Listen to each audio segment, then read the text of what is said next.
Welcome back to StarSeries, and it's our final game of the day. It's going to be between North and NRG. Now, these two teams do have quite a bit of a history. Remember NRG knocking out North in the semi-finals last time around, but it's a very different North here, and time to break this one down with Duncan and Sean.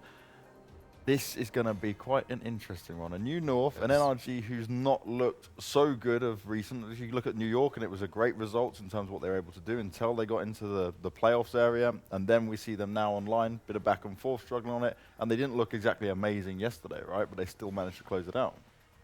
Yeah, yesterday was a weird game. It was a game where all three of their star players showed up, Breezy, Ethan, and Cirque. And they still struggled actually to close out the game. It went deep into the map. It may have went to OT. 19-17, yeah, it went to OT that game. Yeah, so I don't know what to really expect out of NRG right now. I haven't really seen them play a lot of the maps that I thought they used to dominate on a lot.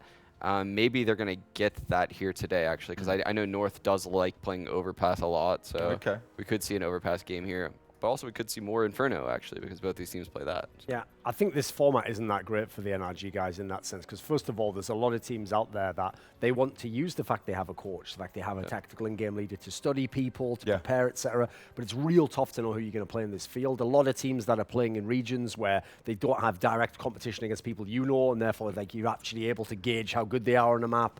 Then you add in, because of the veto system, every single team in this tournament, unless you are literally like Astralis or someone on that level, you should just be banning Overpass against NRG. Just don't ever allow it through, because they're good on some other maps as well, but they're just much, much better on that one map, and they seem to have all the comfort in the world on it. So I agree, North could definitely let it in, and they can definitely play with the veto on this one, but I definitely want to be heading more into some of the other maps, because that's where you start to see a little bit more of the cracks from NRG. Now, looking at this North roster, right, we see them in terms of actually they're in a position now where they've got a brand new in-game leader, a very different style of in-game leader. Based on what you were just saying there, do you think he would cheekily pick into it, or do you think he'll just play it smart? Well, the thing is, like, I actually could definitely see a world in which Overpass is a map they start moving away from in North, because they said that basically Cadian's calling a much looser style. Obviously, if you're going to be the primary AWPer and be the in-game leader, you're not going to be calling like a super tactical slow system, because logically with the AWP, you're not going to be with the attacking pack. You can't sort of micromanage people in the way an MSL used to. That's one of the reasons he used to play like the entry position. It's a great way to like coordinate everyone. So I feel as though in this team, one of the kind of logic that they have is they want to get people like and open the game up a bit more again. Let them have a bit more play, and then let's see what happens. So if anything, you want to be moving more towards the Mirages of the world, maybe a bit of Inferno, Dust 2, Cash. Like, obviously Cash was one they never used to play, but I think that these are maps you have to start flexing towards. So North, even though it's just one player change on the I guess they got Gate as well, even though it's one big player change, I don't think you can look at them as the same old North, because that was such a different system they ran. Well, this is quite interesting on the NRG front right there. You see Nuke up there on top of Overpass. Now, we've seen quite a bit of Nuke so far in these best of ones, actually, surprisingly now. Do you think that's an option that could be played out here? It definitely could be, because actually when North went home yesterday after defeating Optic on Overpass, they played G2 in a Nuke match and won that as well. So North is playing a lot of weird maps that I wouldn't think they would play with a new in-game leader. Like Duncan said, like you'd think they would want these skill-based maps that have AWP movements all over the place. Yeah. But no, Cadian's actually opting into like practicing Overpass immediately, Nuke immediately. And I guess we've seen them play Inferno as well, so we know they can play Inferno. Which is kind of shocking, because you'd think of him as less strategic in-game leader, but here they are. They're dominating on these strategic maps. Well, the thing is, I know that one of the things I actually think it's quite an admirable approach is that the guys in the actual organization of North aren't looking at each tournament like it's just about winning this one tournament. They're trying to do that approach of like just improve, like build out the map pool, figure out people's roles. And then the idea is in the long run, you hope you become an elite team or one of the best teams that you've shored up all your weaknesses. So it's very, very different, because oftentimes when you're an analyst here, you're just trying to figure out what's the best possible map you could get right now. What's the like cheeky way you could steal a win off a bigger team. But that doesn't always take you down the path of becoming like a legitimately better team later. You just get an upset win every now and then. You can see there for North, at least, we've got a bit of Inferno and Train playing into it. But like you guys are saying, right, we can't read too much into it because it's going to be a completely different change here. Well, the most interesting one, this is another one where I wonder if this will actually be picked up, because obviously if Cadian's going to be full-time AWPing, you can definitely play Train. But that used to be a map in many of the past North lineups. They either banned or just stayed away from it. It used to be one that they'd only play forced to, but they got a lot better on it generally under MSL, actually. They became pretty solid on it. And you would imagine if they're going to have a proper AWPer, that's a map you can absolutely start playing. And at the moment, a lot of teams don't like like it. You can play it into people. NRG, definitely a possibility it will be played as well. Train is one of those maps where, yeah, a team is poised to start dominating on Train and take over the scene, because it doesn't seem like many teams are picking Train very often in best of threes at the top of CS. But yeah, I definitely see this particular matchup landing somewhere on like Inferno, or if North wants it to, Overpass. And there we go, we have the Train ban immediately. Funny thing is, NRG actually has a pretty solid record on Train, but I noticed they just choose not to go into it most of the time. So there you go, the Overpass ban immediately. May as well get it out of the way at this point in time. The question for me is, like, who's going to ban Mirage? Because that's definitely a possibility we could see as well. I could see that being the map both teams just feel like playing. It's actually North that choose to ban it. So we've got, let me see, we've got Nuke, and then we've got Inferno. Yeah. So if I had to guess, I would probably say we're going to Inferno. I think that's the safer pick if you're NRG. Yeah. I'd like it to be Nuke, though. I think it would be pretty fire. But no, we go to Inferno. Okay. There's not that many teams. Unless you're one of the teams that has really bad coordination, most people like to play Inferno. They feel like there's a lot of play there. If you lose, you don't feel like it was the map that cost you. Yeah, people always ask, like, why is there so much Inferno? It's because I feel like every team in Counter-Strike feels that they can play Inferno well. Like, it's pretty difficult to be terrible on Inferno and have a super low win percentage, because it's an easy map. Like, it's an easy map to control rotations on CT side, and on T side, pretty much all the teams end up respecting utility in the same ways. So there's not much innovation or new looks on Inferno, and that's why you see comfort in falling to this map in best of ones. Ignore the win rate here, though, for North. Like, it looks amazing to say 81%, but this was actually one of the best maps under MSL. Like, he was doing a really good job grinding the T side on this one. I would assume we're going to see a very different North in that respect, so we can't kind of like inherit the old stats for that one. So how relevant do you say the one they had yesterday against G2 would have been? Because that was 16-4, quite convincing, but it's obviously the online side. Sure, that's the problem, is like the online component. Yeah. So I know a lot of teams, it's not even just the fact it's online Counter-Strike. It's online Counter-Strike, and you add in teams, when they get into the seasons of online play, have to play so many games that they just tend to just play them in a very throwaway manner. Like, right, we'll play a game at 9, forget about it, move on to the next one. So I wouldn't put too much stock in that. And plus, G2's a pretty good Inferno team, actually. Yeah, G2's actually quite a good Inferno team. But yeah, like you said, at this point, at this stage in CS, people use matches almost as practice. Like, sometimes it's like an official scrim, isn't it? Yeah, it's just a scrim to them in their eyes. They're just trying to practice certain things, and maybe winning every single match might not be their Why primary does Fugly objective. have Alex Machine Richardson's hair? And can he please have it back? Do they both buy the same toupee? What is that? Oh, that's a for Alex of a toupee. I'm sure he's loving every moment of this. Now, looking at the NRG side, who do we need to kind of see as the big heavy hitters in here? Because obviously Circa's been so instrumental in a lot of their successes here since kind of we've seen NRG come up. But if you notice, on Inferno, that's not always the case, though, because this is a map that's a lot tougher. Like, you think of his strong suit. I always think, because he's an AWPer, like, you want him to be long range, you want him to be, like, holding an angle, have perfect setup around him, someone to, like, counter flash if he's getting attacked. You don't really do that on Inferno. There's a lot of close angles. There's a lot of, like, obviously low econ play, because it's so hard to build up that CT bank. And that's one area where, like, actually I think that North can have an advantage in this game. NRG as a squad, I feel like they're a team where there's a little bit of fool's gold, because if they're doing really well in the game and they're front running, they have a massive bank, they have all the utility, all the weapons they want.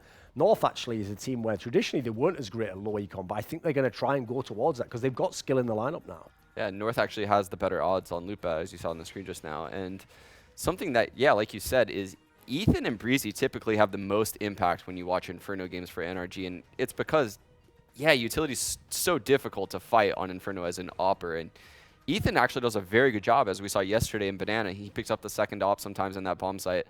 And I think that'll be the focal point of this match, actually, Banana control, because I know under MSL, that was something North really focused on their T side. He always wanted to fight for Banana control. So I don't know if Cadian has that same mindset, but I imagine the rest of the players on the team carry that same mindset, because they were a strong Inferno team.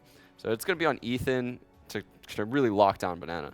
And one of the things I saw from New York, I was literally stood in front of NRG when they're playing some of their games. One of the biggest things that Breezy was being told was just the way he would lurk around towards the end of rounds. And it was actually doing some like round-winning stuff where he'd sneak all the way through apartments. I think North are going to have to keep an eye on that kind of stuff, because they're literally, NRG were calling out for it to be like, Breezy, now it's your time to go.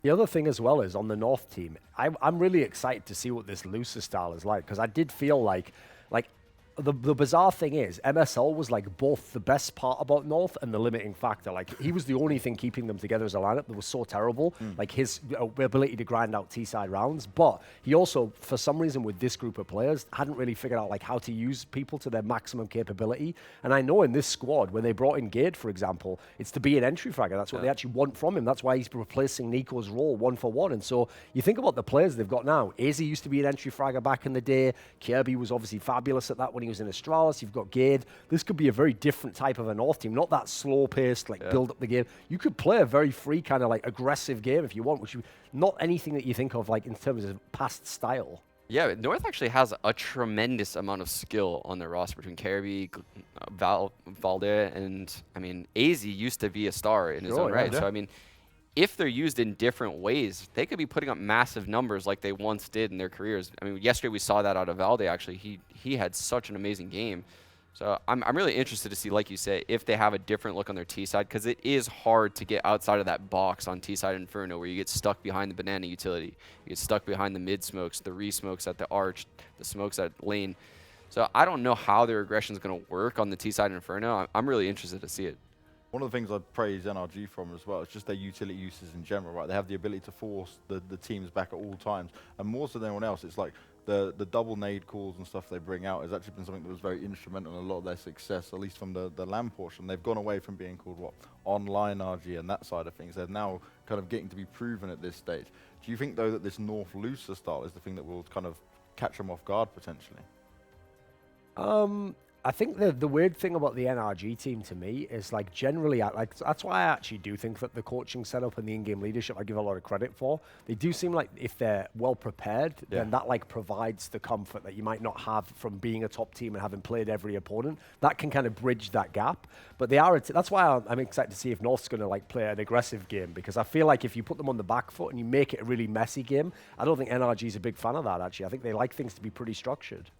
I agree, actually. I think if North can get the game a little bit messy in the early rounds and, you know, at least get those early rounds and somehow walk away from their T half with like 6 rounds, they'll be fine.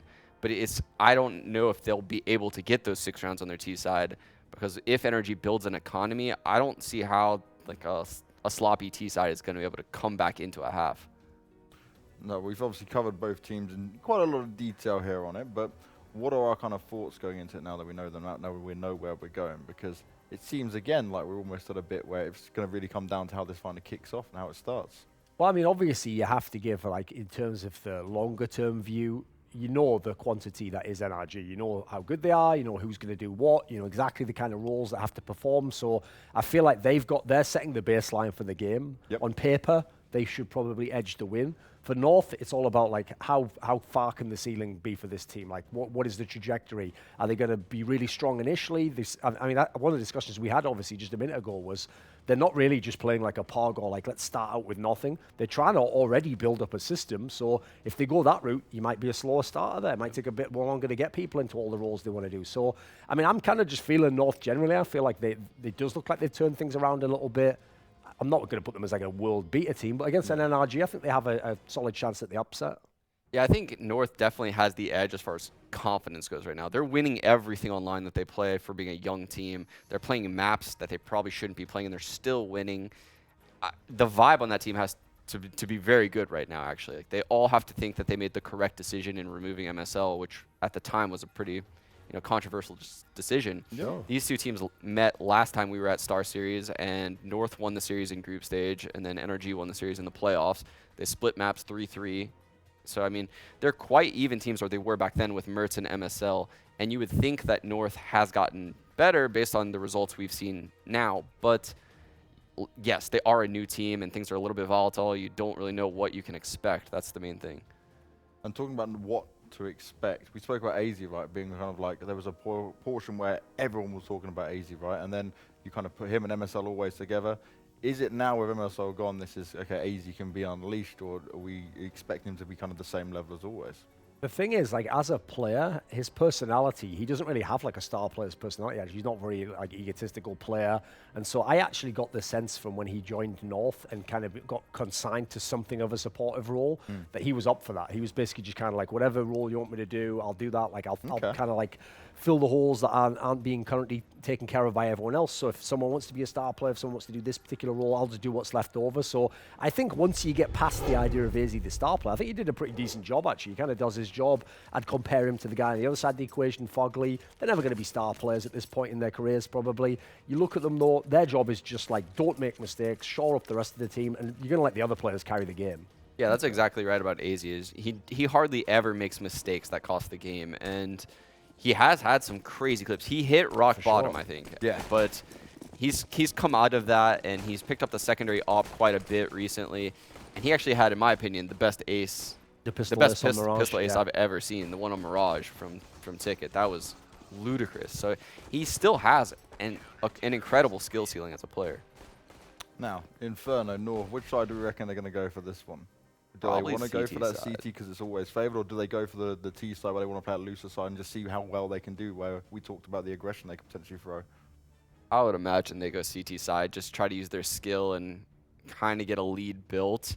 I don't think that their T side is going to be deep enough to warrant them wanting to start there.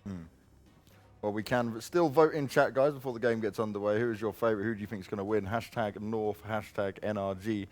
Leads us on to finding out who we think is going to win and where we think this is going to go. Duncan.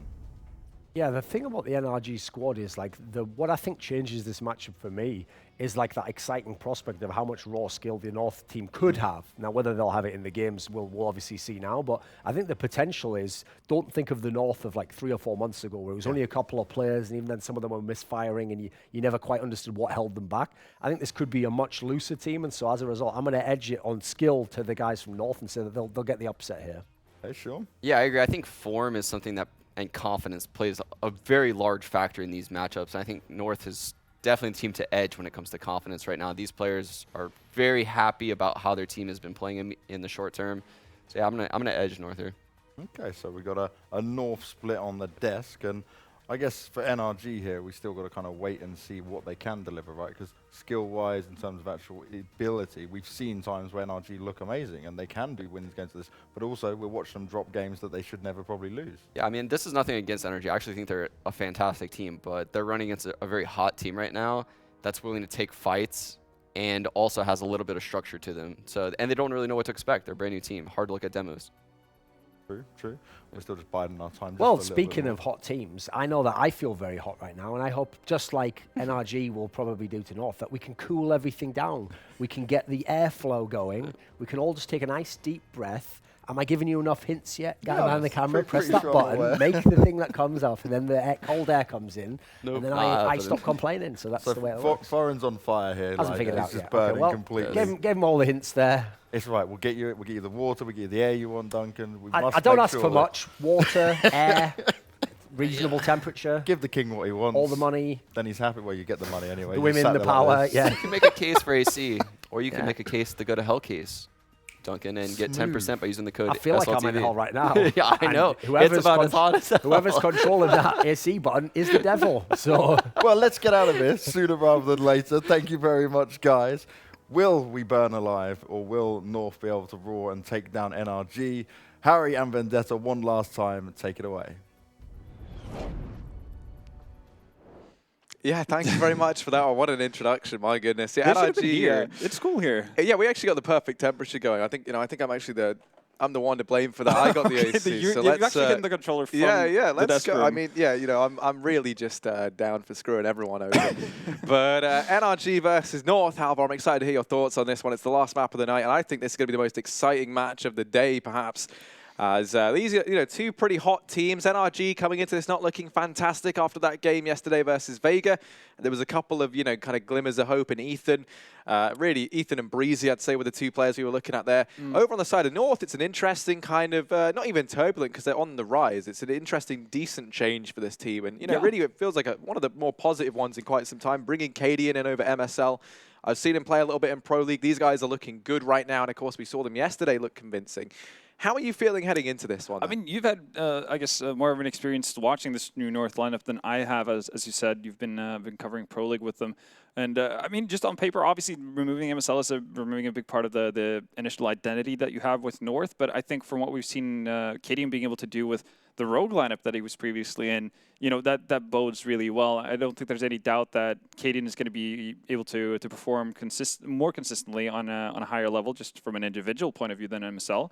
But it also seems like he's gotten to terms and grips of how to actually set up a pretty structured and solid team, who also, you know, might be able to bend a little bit more, you know, in terms of just not going with that very rigid, strict structure way of playing, but also loosening things up a little bit and allowing your talent on the team to roam freely in that sense, whenever there's a need for it. So, I mean, on paper, it looks good. I mean, and the results have kind of been showing that as well. Valde's been playing out of his mind as of late, which is fun to see. He was always like one of the most exciting players in Denmark, just in general.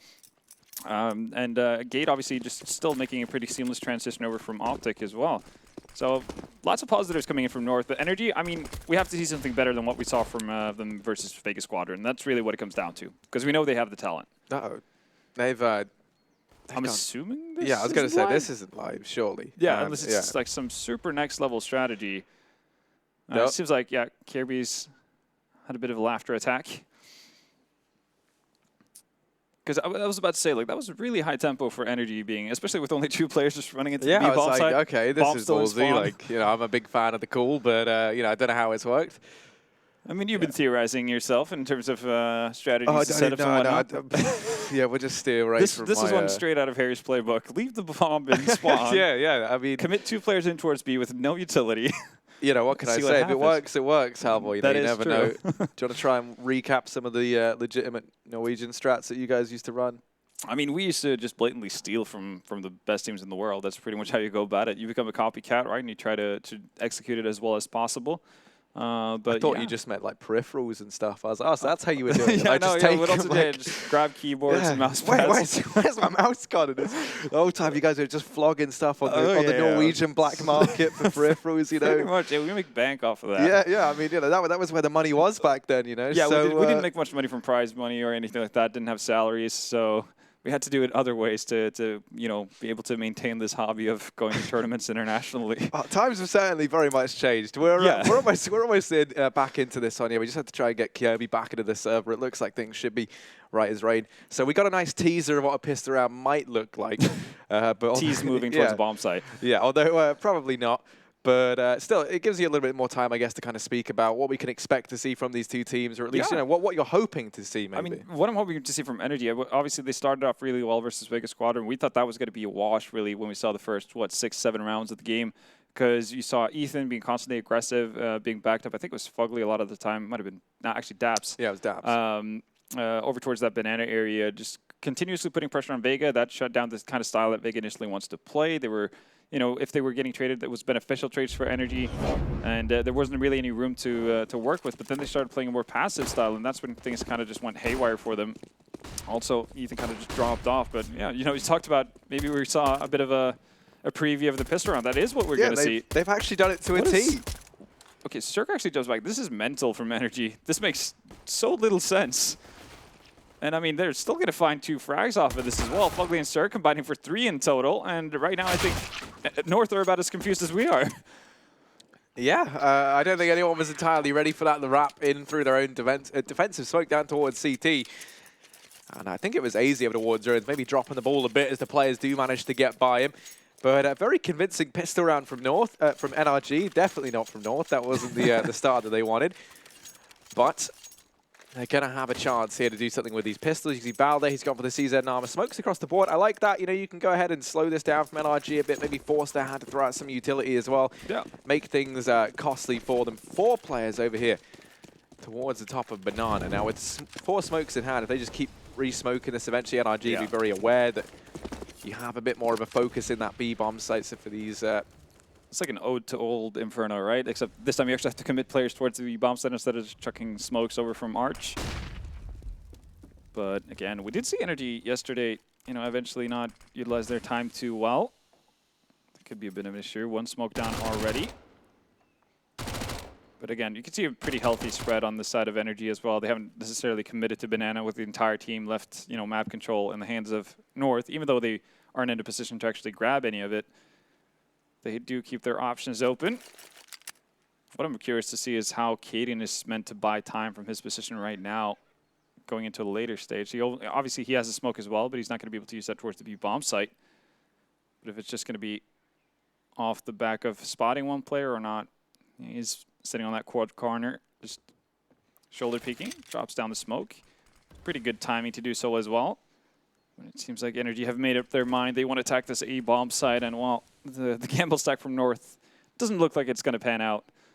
As of right now, we do see one rotation coming over from KRB.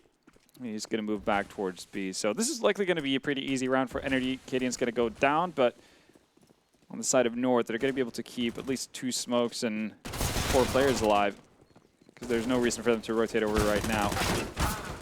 I say that, but KRB's able to find some shots onto Ethan.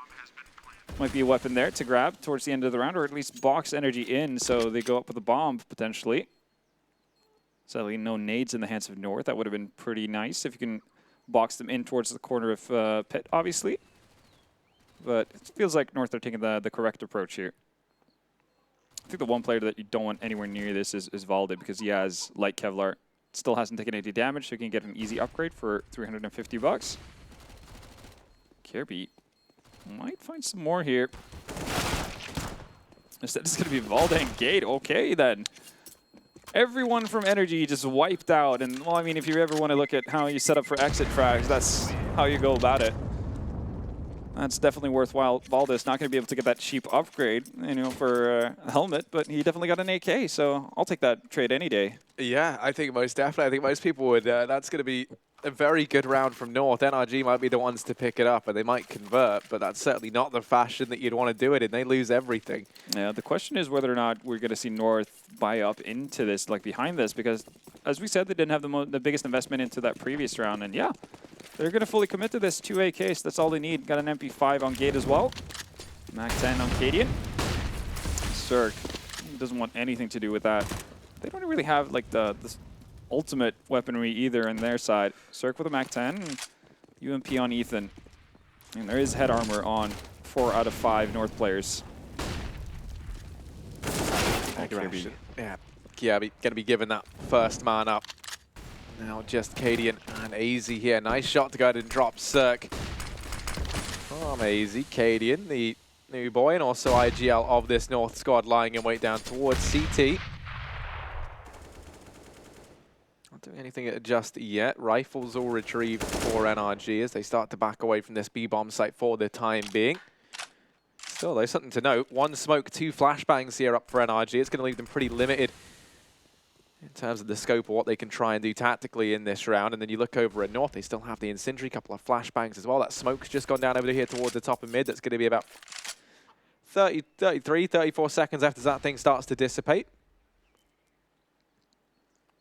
I'll see a bit of a gamble rotation being made by North here over towards the B-bomb site. That's not where you want to be. Valde's in a pretty good position here. Not too often we see that getting Molotov'd off, so he can do some significant damage from this spot right here. As NRG make their way over towards that A-bomb site. Does find the bomb. Finds the second one as well. Still being able to hide away for a bit, and that's going to prompt an attempt at a retake here from North. Very well done from Valde. Yeah, 2 versus 3 for Fugly and Ethan. These two have to try and hold on. They can't afford to let North do this once again. And as they burrow themselves down into the pit, time ticking on down here for North. The Danes know that they're on the clock and barreling through the smoke. Going to be AZ. He's the first man to fall, but Fugly chiming in with another, and it is just Cadian. The new brain on North left to try and 1v2. Spots out Ethan, and now just Fugly left to try and contend with. Charges him down with the Mac 10, and is going to run out of ammo. 5 HP. Time has Expired. yeah, turned against North. Oh, but there's a kit. And on the back of that, not going to be enough time, is it? That's a hopeful one. yeah, I think, No. no. Well, valiant effort from Cadian there. But that is a gamble gone wrong for North. They did invest fully into that one as well, more or less. And Cadian obviously picks up a bit of extra cash there with the kills at the end.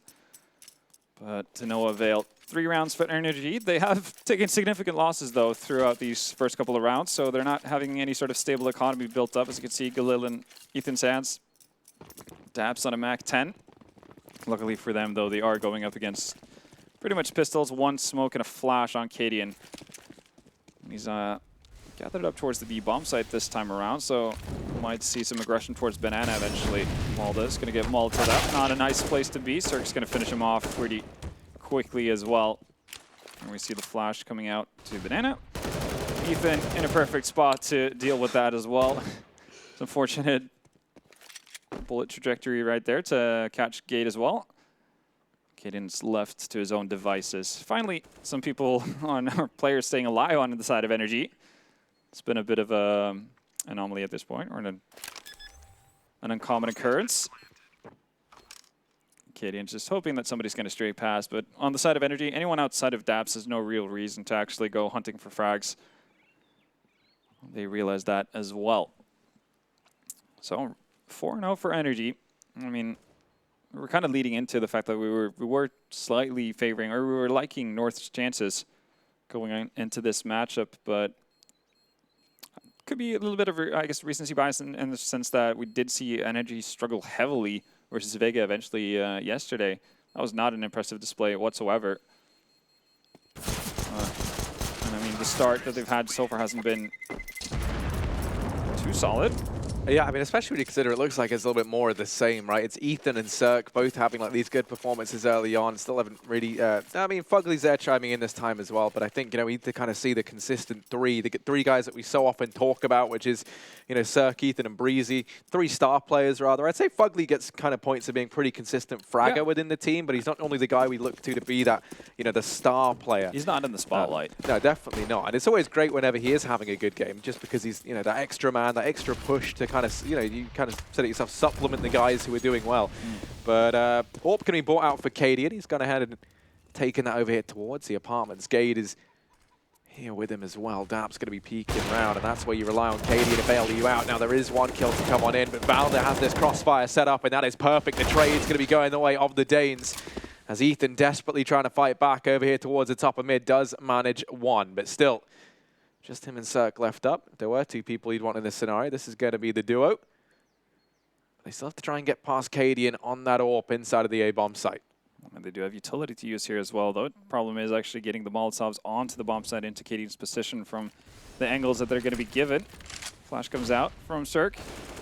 They actually find Cadian as well rather quickly, but Kirby's there to get the trade as well. So Cirque might have dropped 1, but there's 2 more to go.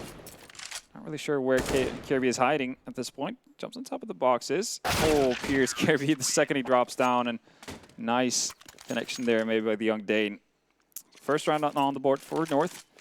Much needed round as well. And I'm liking the setup we see from North there as well. Doubling up in apps, obviously that's going to take a ton of attention. Allows for Valde to come up big with a multi-kill as well. And it's something that I think we haven't seen enough of out of CT sides, just being very proactive about what they do towards the A apartments. Normally the main, I guess, focal point of any CT side is controlling Banana. But, you know, there's no reason why you couldn't be able to do the same kind of thing towards apartments as well. See a lot of utility thrown down Banana early on. Still going to stick with 3 players towards B here for the time being on North before Cadian rotates back. And a rather passive setup actually over on the A bomb site. They're going to set up actually pretty similar to what we've seen NRG do as well.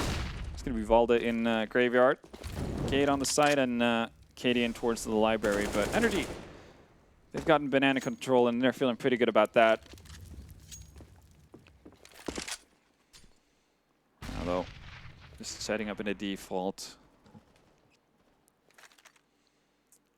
I mean, this is also going to be something that comes into question. How well NRG are going to be able to execute onto these bomb sites.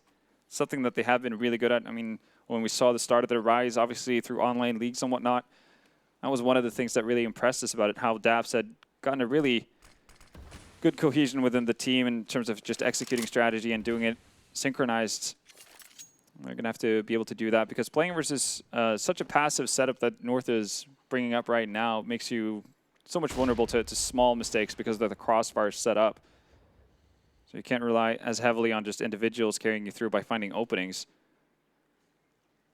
Cadian has actually started a bit of a cheat rotation over towards B here. There's only one player, that's Daps with the Mac 10, trying to put on pressure here.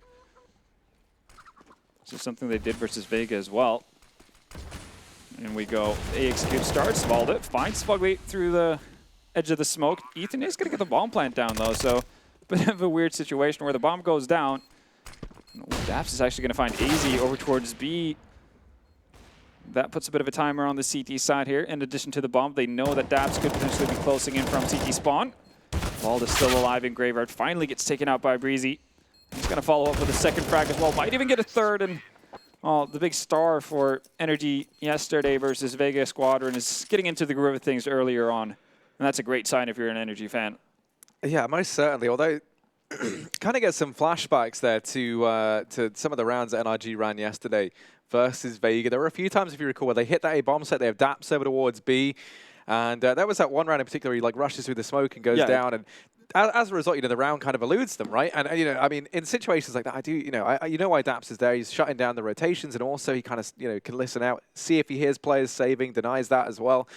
But I always find it a bit worrying, you know. Like, imagine, you know, 1 or 2 more frags go the way of North inside of that bomb site. Breezy doesn't go massive and get a 3K. Suddenly, you're very, very open. You know, you've got one man miles away, like a good 25 seconds on that rotation. Yeah, and I mean, even at that point, right? Like, if you don't actually have the ability to grab control over the bomb site, even if Daps does pick off a rotation, you know, as he does with AC in that scenario, that doesn't really do anything. Daps is still out of play. He's not, you know, you can't count him as a part of the push or, you know, as a part of any of the vital players left for Energy at that point, because he's going to have to rotate all the way around. So that's a really valid point. And again, we did see, you know, slight change from Energy in that side. Daps being a bit more patient in terms of how long he waited before he pushed in to deal with the one remaining player towards B. But yeah, that is definitely a bit of a risk. But they're willing to take it. And I mean, it does work out every now and again, as we just saw. That does put North back on an eco. Great start for Energy right now. They were having so many issues yesterday versus Vegas Squadron on both sides of the map, but definitely getting off to a hot start here. Yeah, and I'm very happy that we're getting off to a good start over on the side of NRG. I want to see this team in tip-top form. You know, they've been a team on the rise. If you recall, I think they had that time where they were both flawless in EPL and ECS as well, respectively. You know, last season in both. That was a pretty mental run, if you recall, like brand new team for the time as well. Very fun to watch as well. Yeah, it was fantastic. So they have been, you know, kind of upping that level, and I hate to see them have a bad start here. So charging on in towards this B bomb site, Kirby going to be holding close to CT with the CZ. And Kirby's been on point so far with moving objects, flying around him. Well, unfortunately for North, so has Breezy. He's going to find Valde. He has backup coming in from Fugly towards Zaps, but Cade with 5-7 ready to receive, but that's not going to go too well. Instead, it's going to be Cadian to find one frag. But the bomb site is Energy's. Easy left standing alone with the deagle in his hands. 3 players to go on the side of Energy. No defuse kit, and well, maybe you can try to scavenge up a weapon. But outside of that, not really too much he can do to salvage the situation for North.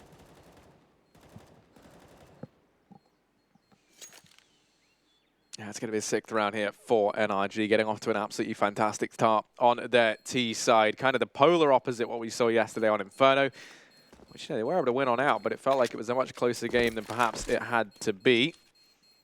Yeah, I mean, I guess one thing we can take into consideration is the fact that Energy started off both halves really well and then started to fall flat. I mean, that could be in parts because what we saw to get Energy off to that good start versus Vega was a lot of individual performances where you remember Ethan and Banana was just locking that entire area down to get him off to a good CT start. Then he started to fall off a little bit. Vega got into the game. They started playing more passively. Vega were allowed to move about on the map. And the same thing can be said for their T side as well. You know, started off hot. We started seeing more out of Breezy, and Cirque started to get more involved with the op as well. Weirdly enough on the T side, but yeah, in the end, you know, they had to rely on Breezy to actually close things out for them. But Well, good starts isn't a necessity to actually winning the game for Energy, it seems. Yeah, no, they do. They do love a bit of a choke, but here is the. Just actually going to be the eco from North. They take a much more passive approach in this round, a very conservative approach. They didn't have much to work with in the previous round either, but they want to have all the bells and whistles. They want to try and have as much to work with in this next round as they can. They're putting a lot of faith in this coming by, though. NRG going to be moving up 7-1 if they win this round, which you imagine is looking likely, especially as Cadian falls. That was the one man who did have armor and a CZ to work with for North. So early man advantage gained here for NRG. And one thing I will say, when we saw them in their game versus Vega yesterday, they would go on like a big old win streak, like, win 5, 6 in a row, then like lose a round, and then it would just like stagnate back, like not actually get back into the game, it felt like. Yeah. Here versus North were able to take a round off of them early and make those first few rounds way closer than they should have been. NRG have done a great job of recovering. There's that replay as well of the wall bang that we missed in that first frag on Acadian. Going to be feeling a little bit salty on the back of that one, perhaps. But here comes the push towards the B-bomb site. AZ and Gade here. They've got $300 invested in this between them, so you really don't fancy their chances. And even then, you fancy them even less now, as they're going to get running the way of Kierby. That's all on the back of Daps, by the way, who's cleared out this A-bomb site. He's now in CT. So Kierby, can he get anything done? 15 seconds left. Maybe he drops the bomb there, but even then, so many players nearby, you imagine. There's no way NRG don't win this round. And Daps getting into a potential final showdown versus AZ here. AZ's about to get wrapped in on, well, not even from the wrapping player in Breezy, but it's going to be Zerk to end the nonsense. Yeah, solid start for NRG to start this game off.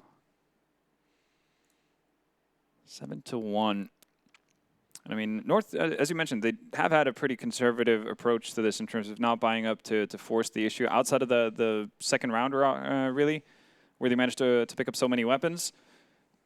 But yeah, we haven't really been able to see them play a lot of weapon rounds leading up to this point, which seems insane considering we're already past the halfway point of the first half. Yeah, I mean, this all comes really from that second round where they're able to hold on to so many weapons. They try and force that early buy-in, and it doesn't pan out for them. Then we see them get that one round instantly reset as well on the back of that. So it has been the pretty tough start for them. Yeah.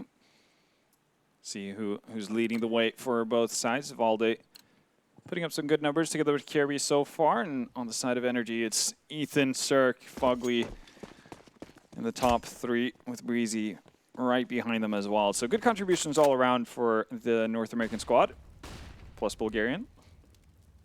Acadian now with an op in his hand. Finally, we're going to get to see North play around with weapons. Gonna go for the very wide peek down into mid. And it is a pretty tough, difficult angle to kind of deal with. People playing from Vietnam. Instead, going to take more of a passive approach. Still backs off from that one as well. So I haven't spotted anything. Just heard a lot of nades raining in. And speaking of raining in, Ethan comes dropping down from the heavens. Gade finds him. Combines with Cadian to find 2. Cadian with the second one of his round. Not a bad go of it at all. Breezy finally stops that terror. But that does mean, even though they get the bomb plant down, it's a man advantage for North. Yeah, man advantage indeed, but that bomb going to be acting like the third man for this NRG squad. And Cirque spotted out Kierby up in the apartments there. North of the team on the clock right now, and they're going to go barreling on in. Actually, Kierby snuck by Cirque, who's going to fall at the hands of Valde. There is just Breezy left alive, but he was the star for NRG just yesterday. He's going to try and do it again, and Breezy is just feeling fantastic right now. NRG going to be locking in an 8th round. A 1v3 from Breezy is everything looking easy for NRG. One could say easy, breezy, lemon squeezy. Oh, yeah, one could say that, halfway, One could say that indeed. And I'm a big fan, Feeling if I got the Esperanto in there, I might as well do breezy. Yeah, Desperanto just get it all out on day 2. Well, there we have it. Yeah, breezy. He's really gotten into it early on here. It's nice to see. He did end up with, 31 kills yesterday versus Vega Squadron. Definitely feels at home on Inferno. And he was on the T side as well, where he did most of his work. Oh, always a good sign for NRG to see as well. This is certainly not the debut we wanted from North in this game. I mean, early on it was easy to say everything's fine. They haven't had many buys, they've had a couple of rough rounds, but now, echoing here in round number 10, NRG up 8-1. This is a monumental lead here.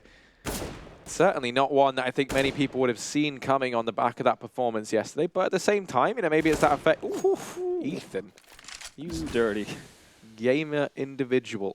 He's got Kierby and Cadian rotating around. You're going to trample out. very hopeful move from KB there. Maybe hoping that Ethan would be alone, so the second he has spammed out his bullets, going to catch him on the reload, but NRG, they have their mindset. I mean, they're set up well as in addition to that, so no shenanigans going to be allowed from their end. 2 men down. And well, Gade posted up in apps. He does have Valda nearby, but this should still be very, very tough to deal with. Molly's going to start to burn players out, although actually Valda's been allowed to exist in mini here. Going to miss the opening volley and actually does again the second time around. Finally going to strike down another man with a Deeg. And Valda with the Deagle down in the mini pit. Doing the damage, buying time. Cadian's got to get a move on, but Valda's the gift that keeps on giving. Finally going to get put down. As Breezy and Ethan, these are definitely the two players you would want in this sort of situation, but Valdi almost does it all. That bomb goes down just in the nick of time, and now Cadian has to try and pick up the legacy that Valda left behind. A 1v2, Deeg in hand, and Ethan going to get caught looking the wrong way, but with shots from the IGL of North, and the lack of armor going to play into that as well as the aim gets sent into the sky. It's going to be another round going the way of NRG, try as Valda might. That was a valiant effort from Valda there in pit. Pretty much stuck in the same position the entire time, just hitting some pretty solid shots eventually, especially that third one that he connected on. Buys enough time for Cadian to get into a somewhat doable position to actually complete the retake. But again, Lady Fortuna fortune or favors NRG in this case, and 9 rounds on the board already. They could get to double figures just almost immediately. Look at the aggressive push here from Cadian. Bit of a change up initially. Sees if he can find anything early on because, I mean, North decided very early on to go for a pretty passive setup both on the A and the B bomb site. They haven't been too interested in actually combating for banana control. They haven't been as proactive as you saw the one round they won where they were pretty much doing a double setup in apps with Valde and Boiler. They've gone away from that completely, and with all the room you're giving to NRG, they've showcased that they are able to execute into bomb sites, much like we've seen them have their rise with. So you might need to check another page of the playbook right now. And I'm actually a little bit surprised on the side of North that we haven't seen a tactical timeout yet. But nonetheless, they believe that they've found the solution to all of this. But again, it's going to be Breezy leading the charge here in apartments. Smoke goes down. Valda's going to get cut off from mid. It's actually going to move out of that cubby as well. Shots just sailing by each other. Nice little Molotov there. Just going to force NRG a little bit further back. And if nothing else, he's buying time right now. 25 seconds left. Yeah, and right now it's Gade down in pit with that molly and a smoke that you really have to start to worry about. It's going to be NRG looking to try and push on in, and this is Daps over here towards B. They're running that strategy once again that we've spoke about a couple of times now, relying very, very heavily that the 3 remaining players over here towards A are able to get into the site and get this bomb down. It wasn't looking likely because Gade's doing a good job of keeping them at bay, but it does go down just in the nick of time. Daps has come rotating in. Val, they're going to find himself one more, and now it is just Ethan and Daps. They still haven't dealt with Gade down in the pit. He's been such a nuisance, but finally Daps beheads him. And now we're into this 2-on-2. Kierby falling over it short, and AZ. Now so much left to do to try and pick this round up for North. It's looking like a North round all day long, try as Gade might from the pit. And easy. Yeah, so much time tick down. He does have a kit, but no flash, no utility, nothing to try and force these fights out from NRG. They could just sit pretty. They're going to go walking into it, but Ethan there to finish things off, and 10-1 right now in favor of the North American side.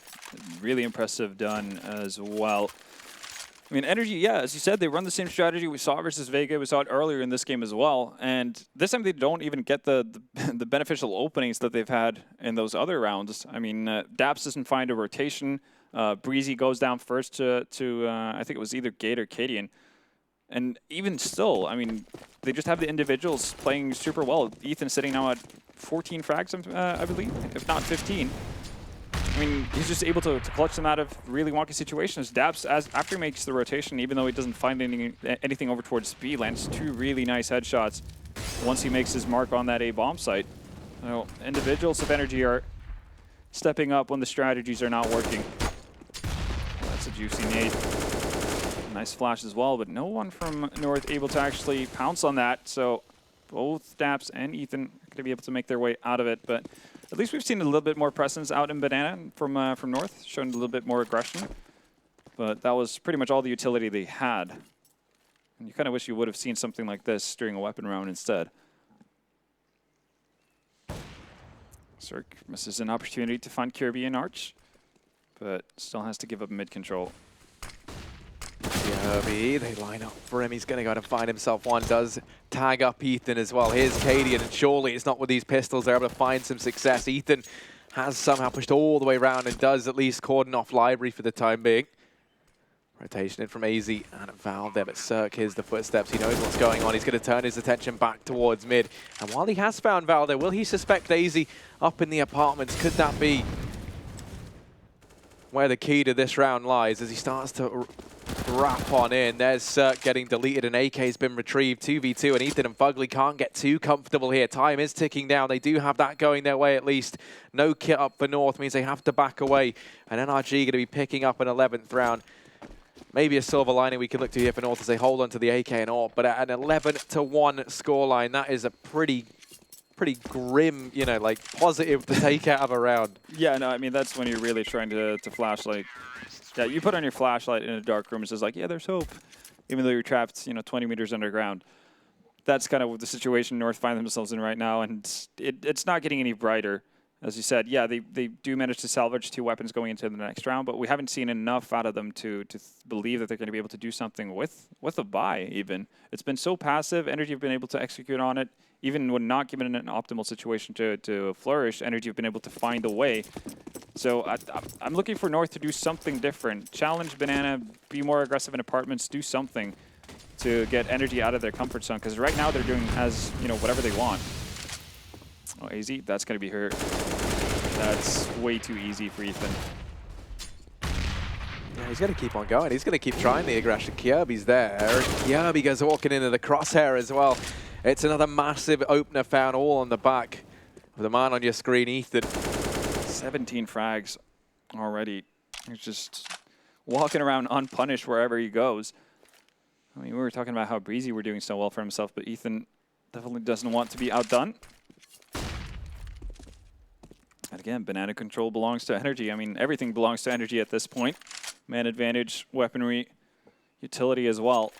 Cadian has moved over towards the B bomb side, and they are setting up for a bit of a bait setup here, actually. Seems like it's going to be Cadian to take the first point of contact if they actually move into it. And they're actually gamble stacking, which I think is the only way they can go about it at this point. Look at Breezy. He's clearing out long, and that's going to be the rotations back from NRG. They've read this so well. We saw this a couple of rounds ago as well. At that time, it was Daps through apartments, as you mentioned, clearing out the bomb site. And Energy are just making sure they're not making any silly mistakes. And you'd love to see it. I mean, this is just fundamental Counter-Strike being played and displayed by Energy. Yeah, and I think, there was even that interview done with Daps just after the game yesterday with Vega, and he kind of said, or maybe it was Ethan, someone. But, probably, yeah. And they're saying how they wanted to just try and fix, like the very, very basic stuff, because the rest of it's there, and, they need to try and fix the anti-ecos, keeping the rounds clean. It certainly looks like, they've been away, they've done a little bit of prep for this one, and, I mean, I think once again, similar sort of situation that we saw Mouse Sports in is, for NRG, they know that they dropped the ball yesterday, they know it should have gone through to overtime versus Vega Squadron. And they really do not seem too keen on repeating those mistakes here as they move up now 12-1. Everyone coming into this, thinking the North look good. They're the unknown factor. You've got that new IGL in the form of Cadian, the fresh blood in the team. If you look at their Pro League results, they've looked fantastic thus far. They've been one of the most promising teams in the league, I think, that we've seen so far. And, obviously online doesn't translate into on-LAN. We're seeing that right now. And it's just the decimation of the Danes. It really is. I mean, outside of Valde, really, it hasn't been too much to speak about in terms of individual performances from North. But I think that it is in part, obviously, like some of the scenarios, like we saw the banana push from North there, that was not really well thought through. It wasn't well executed by any means. But even outside of that, we haven't been able to see much from players on the North side. But I think that's Energy doing a really good job of playing North poor. Good at making their opponents play bad. It's definitely a nice trait to have. This time we're finally seeing some differences made over towards that A bomb site. It's going to be Cadian playing up close towards stairs. A bit of a strange angle. Does have a smoke to cover up the steps at least, but I'd like to see him hang around here for a little bit. Nice nade onto Fugly. It's nearly half his HP gone. Does fall back. And again, I like the fact that Cadian is being proactive in this kind of situation. He needs to find something, and there we go. Daps goes down. He also spots at least one other energy player. Gade is able to follow up on it, so finally some positives coming out from North here. Vault is going to find Ethan as well. Cirque left alone. Not for long, though. He's going to join his teammates in a common grave. As Kirby swings in from Arch. Well, and that's what you like to see from North. Being disruptive, being aggressive, not necessarily just allowing NRG to get up and close towards the bomb site and allow them to execute, as they have been for so many rounds. Still, it is a little bit sad that it comes in round 14. Everything seems to slot into place, you know, Yeah. North finding their second. Even a 3-12 half isn't fantastic, and that is the best outcome the Danes can hope for right now. Look at this from Valde. Lots of aggression from a man who hasn't been, well, he's been doing the best in his squad, but they haven't had the most success. Valde, this time only good for one before the trades there over on the side of Breezy. So I like a little bit of craziness. I think he might have been a little bit worried since he did kind of nick the end of the Molotov, which creates a sound cube. Maybe thought he got spotted out. Cadian's in a really rough corner. He needs some help here from someone, preferably AZ, who's actually going to make it out as well. A heroic performance from Cadian there to get out of dodge. Finally, we're seeing a bit of an orthodox playing or plays being made from North, but it's working out for them. Finally with a man advantage. Oh, Kirby, if he walks out now to check Arch, would have been the golden timing, but instead, NRG given a bit of a pathway. I guess the last player up mid here might be in for a rough surprise, but he's actually going to back out towards Banana, so NRG looking to do a B-split here. Cirque going to put on the pressure from Banana. And the two remaining players in Breezy and Daps trying to take away the focus of at least AZ. well, AZ is keeping an eye on CT, and he is going to go ahead and spot the players. That Molotov forces him out into the waiting arms of Breezy. Cadian just has to wait in dark, but there's Cirque getting dropped. AZ lines up with another, and Daps left in a 1v4, has found 2 of the kills necessary, but Kirby up from Banana. Going to very, very quickly trade that one out, not like Daps back into that round, and it's going to be a third for North at the end of the half. Still, those faces hardly look elated, I think it's fair to say.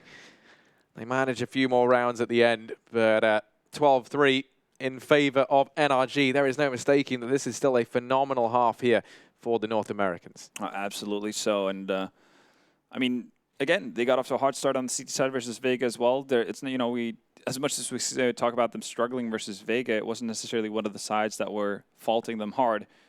So considering how much better they've gotten on the T side within the span of 24 hours, just, again, as you said, working on their fundamentals because they know everything else is there in place. You have to feel a little bit worried for North going into the second half. They need a pistol. There's no doubt about that. It's about being able to string the same amount of rounds together as we saw NRG go on. I mean, North got the one in, winning the second buy round, but outside of that, just getting immediately reset and then, I guess, prettying up the score towards the end of it by 2 round wins in a row, but doesn't leave you with a lot of confidence. No, especially just because of how much of it's going to fall on that one pistol round, right? They feel like wild cards anyway, and you know, if NRG end up picking it up on the back of, like, you know, some sick performance from Ethan once again, as we saw them do in their game versus Vega, then that's where things get a bit dangerous. They're going to be playing 3 players over here towards Banana, and well, Breezy going to try peek into the apartments. Yeah, he does spot players there. He gets seen as well, so he's going to back off. Cirque keeping an eye on mid. I think it was like we see RPK doing that in pistol rounds for Envy for the longest of times. He would also take the same route, and players got used to that. I saw, and then I think it was Dupree for Starladder, either during the major or during Istanbul, where he did the exact same thing, just kept running down the stairs and aggressively into T-apps. So he pretty much had like map control from about 15 seconds into the round and knew exactly what the T side was doing, which is a bit of a yeah, spanner in the works for their opponents. NRG definitely can afford to take a couple of chances, but they've stacked up pretty passively. The attack is going to come in from North here, wrapping around Arch. They're actually going to set up for a B split as well. Daps spots it out. There's already 3 players from NRG here. North, this could end terribly. Ooh, they think they found their answer. Acadian actually picking up Cirque. Now that leaves the A bomb site almost completely open, but they're here. They're knocking on the door of B, and there's only Daps left alive. Disappears into that smoke. Ethan chiming in with one, and now it is just Daps and Breezy 2v4. The bomb going to go down in favor of North. And ooh, Daps has managed one, so he's given them a bit of leeway back into this round. Him and Breezy, brothers in arms, fighting back to back. Valde brought down to 12 HP. He's dead in one shot. They don't have any utility there to try and force some of these fights. No smoke for Banana. They have nothing they can take solace in, but Breezy, fantastic shot. Valde, 12 HP, has to try and keep NRG in this, and he's going to get both the kills, so might be tagged down low. But it is going to be him seeing North through to a fourth and picking up the pistol here in the second half. Not too shabby. And we've seen two very strange pistol rounds from what we usually are treated to here. So, yeah, B split and the pistol round from North works out great as well. Even versus a stacked B bomb site, 3 defenders there in place already to deal with. And, you know, NRG have everything they want to deal with it. They spot out, you know, the split coming in early, get to set up in post-plant positions and everything, just not able to land their shots as well as North there. It's a good sign for North, though, and Breezy once again taking the route. See if he spots anything out and gets out of dodge.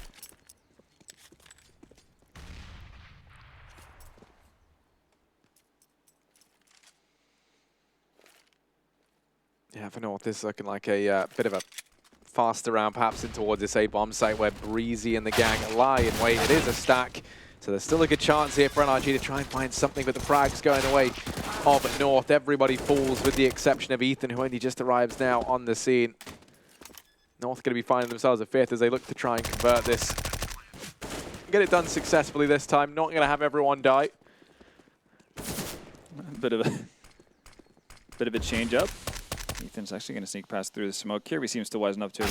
Ooh, doesn't actually see the feet. That spectator smoke right there. Ethan, though, he's got full vision. Actually digs up Valde as well. This could get a little bit costly for North, but AZ comes in to shore things up. So, yeah, North, they do get away with an Anteiko in a much more successful fashion than what we saw from NRG. But as we saw, NRG didn't really take too much note of that as the first half went along. Stringing together quite a few rounds. And yeah, that's also reflected in the odds. 1.19 odds for NRG victory at this point, and I mean you can't really blame them. Well, I mean they've got such a massive advantage. That said, we know that these NRG boys, you know, that we saw yesterday, they're not the most consistent at closing these games out. When things start to turn against them, it does get a little bit tough. And over here in the apartment's going to have 3 players stacked up. The Zeus as well in the hands of Fugly. Would love to see something happen to that, but it doesn't look like it's going to. They've already picked up Ethan, now wrapping in towards this B-bomb site. Same as what we saw in the pistol round, just Daps here. He's going to get spotted. They know where he is. They've got his name and his number. This is going to be North moving on to a 6. There should be absolutely no way that NRG can do anything. Oh my goodness. Okay, maybe there's a chance that something goes awry here, but Cadian and AZ aren't a fan of that. Oof, actually, yeah, a lot of people are tagged down low here. AZ might not even get away. They're hot on his heels, but luckily enough. Going to swap out AZ for Valde there.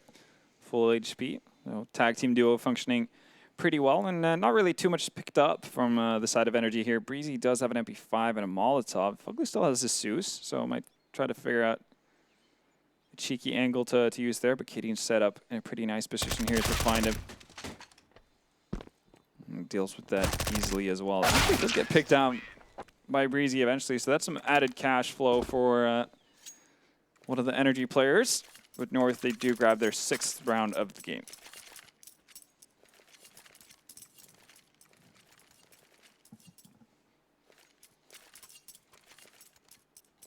Still, here's this first buy from NRG. Ethan and Sir going to be donning the double AWPs, and over on the side of North, there is no such weapon in sight for the likes of Cadian. Right now, going to be sending Ethan with that AWP over towards the B-bomb site. Cirque maintaining his on the short side, and Gade going to be winning that fight. Cirque just not quite able to spot him on the angle. That will be the man advantage gain for North, and a fast play in towards this A-bomb site on the back of it. Only 2 players here in the form of Fugly and Breezy to try and deter them. The flashes are picture perfect, and that's Gade. Second kill of the round. Breezy from inside the pit has to deliver an absolutely monstrous performance, and the storm is in closing, and he's right in the eye of it. Slowly but surely things get Breezy. He falls. It's Ethan. 1v2. The bomb down in the pit. It's Gade and AZ left on up. The bomb thrown across to the man who opened up this round. Ethan in a 1v2, and if there's anyone you want, it's going to be this man. Barrels on through that Molotov, not giving North any time to get comfortable in these post plants. Still a flash on AZ as well. Ethan does have a kit wrapping round through short. He's been utterly fantastic for NRG on this map, but Gade going to show up in spades. 4 kills for the day, and that's North 7-12. Slowly but surely closing this gap. Slowly but surely indeed. Able to do it with 2 players alive as well, so gonna get a nice little buy up as well. And on the side of NRG, that's gonna be an unfamiliar story as they have to eco once more. Well, we talked about it. There has been a tendency of NRG not necessarily being that great at closing out games. And we'll see if that starts to haunt them. Right now, though, everything is in the hands of North. Full utility, full weaponry, and not so much on the side of NRG. Not opted to stack on any sort of the bomb sites, as we saw North try to attempt a couple of times, even though they have 4 smokes here. So they can definitely buy a lot of time, depending on how quickly North gets into the business of getting map control and actually moving in towards a bomb site. They could run into the issue of having to run through smokes.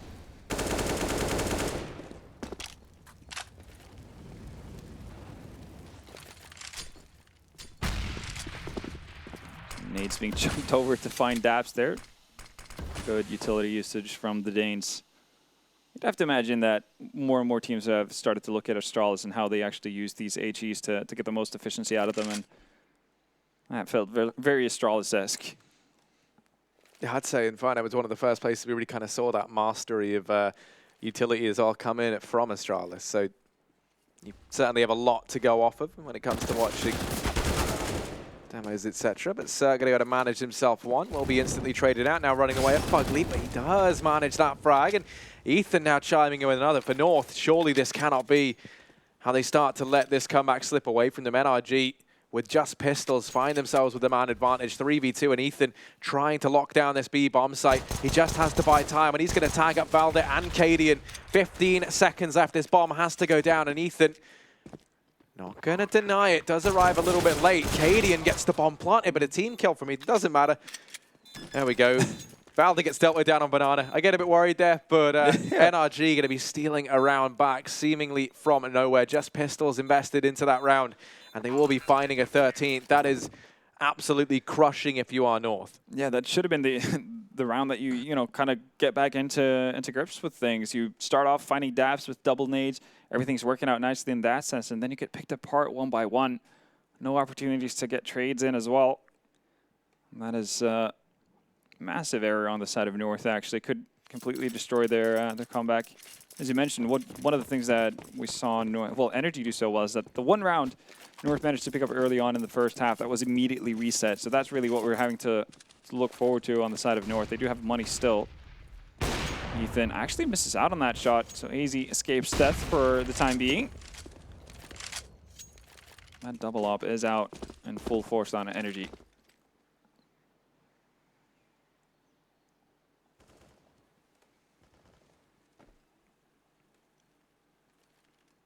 Bit of a standoff between Ethan and Cadian over here towards the top of Banana.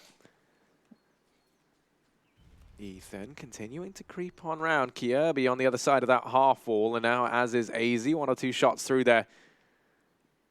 Could find something, but Ethan not too keen on giving up this forward position. Now going to get Molotov back off the angle, so they do manage to flush him out for now. Actually, off of that, they're just going to rotate one player off. We saw this quite a bit versus Vega as well. Having Ethan, once he had that off in hands, being the sole defender of B, that allows for such a strong defense on the side of NRG towards A. That's exactly what we're going to see in, well, North. They're running right into this trap. Comes over towards Arch. Molotov down to delay them further. And time is starting to tick now. Shadow is going to give up Gage, so easy shot for Cirque as well. Breezy, once again, familiar to how to deal with that. Actually creates a bit of a one-way for himself. What do you do now if you're North? 20 seconds left. Okay, you're just going to put all your eggs into one basket and move over towards that B bomb site. If the bomb gets dropped by Ethan in this scenario, the round is just over. Yeah, there's only 10 seconds. Time is working against North, and there's Ethan chiming in with the first. He just has to stop this bomb, and actually, I think taking that fight delayed it long enough anyway. There is no time. Kirby, try as he might, can't quite get the numbers punched in, and that's going to be NRG moving on to a 14th. He has to stop as they get engaged on that cross, and that just slows it down by half a second, but that's all it takes when you're playing with fire like that, when you're playing with the timing so low. Yeah, that was really just a desperate call from North's end. They figure out that the initial execute towards A doesn't work out. They've spent all their utility, and you've got about 15 seconds left of the round, and they just leg it towards B. Ethan does a good job of picking up that one frag he needs to. And, well, North left in a pretty terrible situation. I mean, they do survive with a couple of players, but time runs out, so they're not going to be able to hold on to anything going further. Not that it really matters, obviously, because if they were to lose around here, NRG would just come out victorious of the entire game, but we'll see. Well, not a whole lot of cash, actually, just in general for the T side to bolster up with here. We talked about how we needed to see a bit of a reset on the side of North onto NRG. Instead, it's just been NRG being able to string rounds together, and all they have to go into that potentially second to the last round with is 3 CZs, an AK, and an AWP. Yeah, this is hardly the picture-perfect buy from North. Gade, he's been the man who's kind of opened up this A-bomb site a couple of times for them. He's over in the apartments, looking like maybe he wants to try and go toe-to-toe with Cirque over here towards a long position.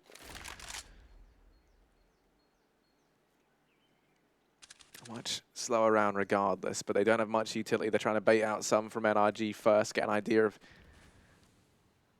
how they're playing this. Well, with Cirque just homing in his sights over here towards mid. This is going to be a terrifying fight to take, but you do have Cadian nearby with an AWP of his own in hand, going to be the man to try and do it. The timing there for Cirque, he just backs away. Now the utility goes raining on in, and he's going to go ahead and take up a position inside of this bomb site. You notice he leaves long open, so that does leave the guys at B a little bit more vulnerable. They have to be wary that this flank could come in through CT spawn, but that does not look to be the case now.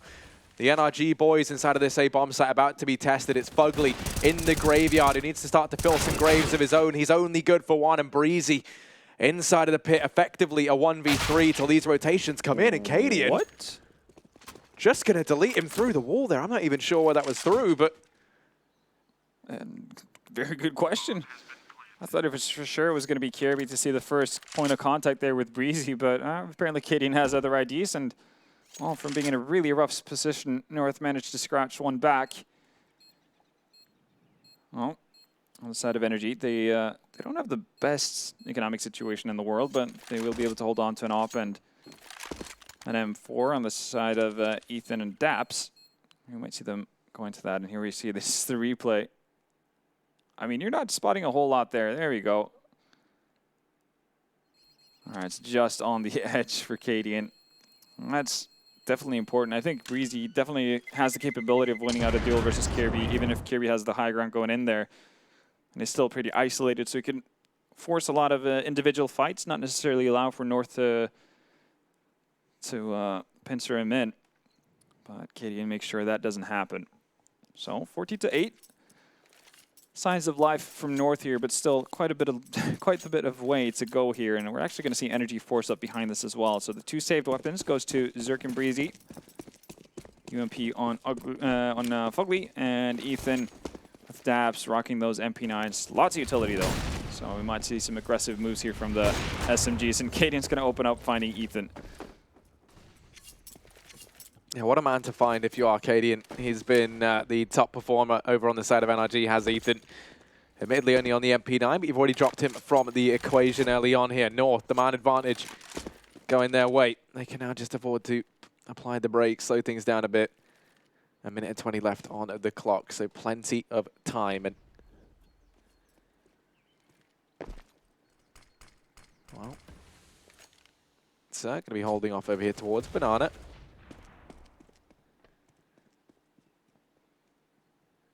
Right now, starting to believe that Daps is a bit of a BDSM fan. He absolutely loves a good choking, as looking like we could see a bit of a repeat from yesterday.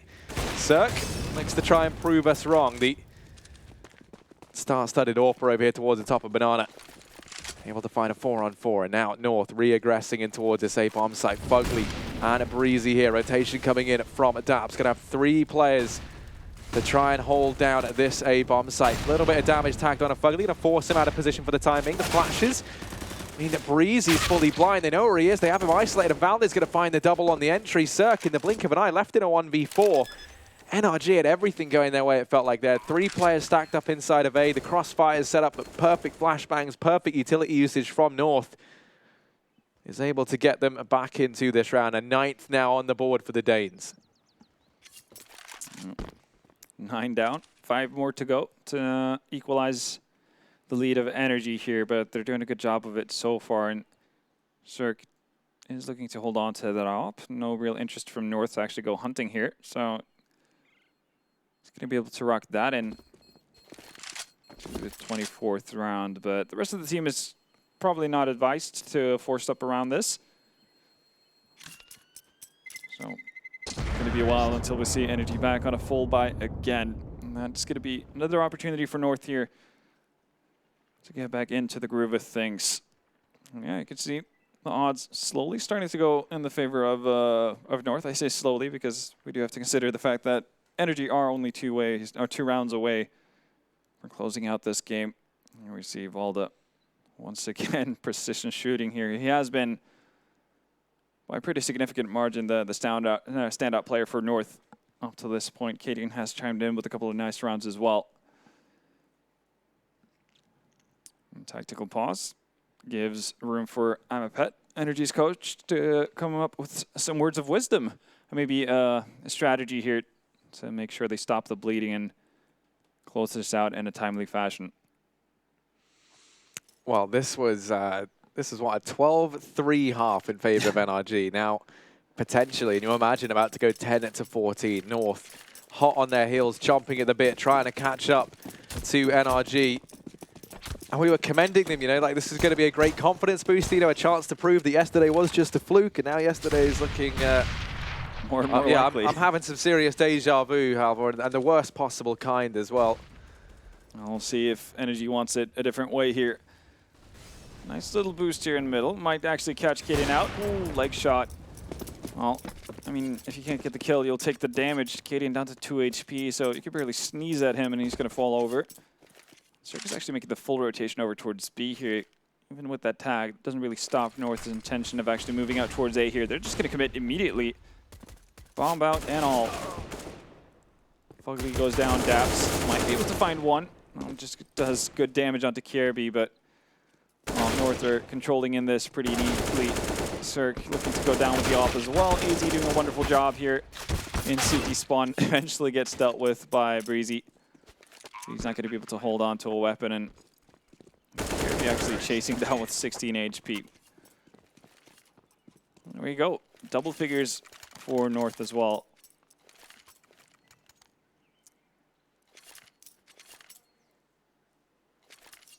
It remains to be seen, though, with another eco coming in here, or if it's going to be buy. I don't see any real reason why NRG wouldn't want to buy with the money they have. They do have an op to drop for Cirque.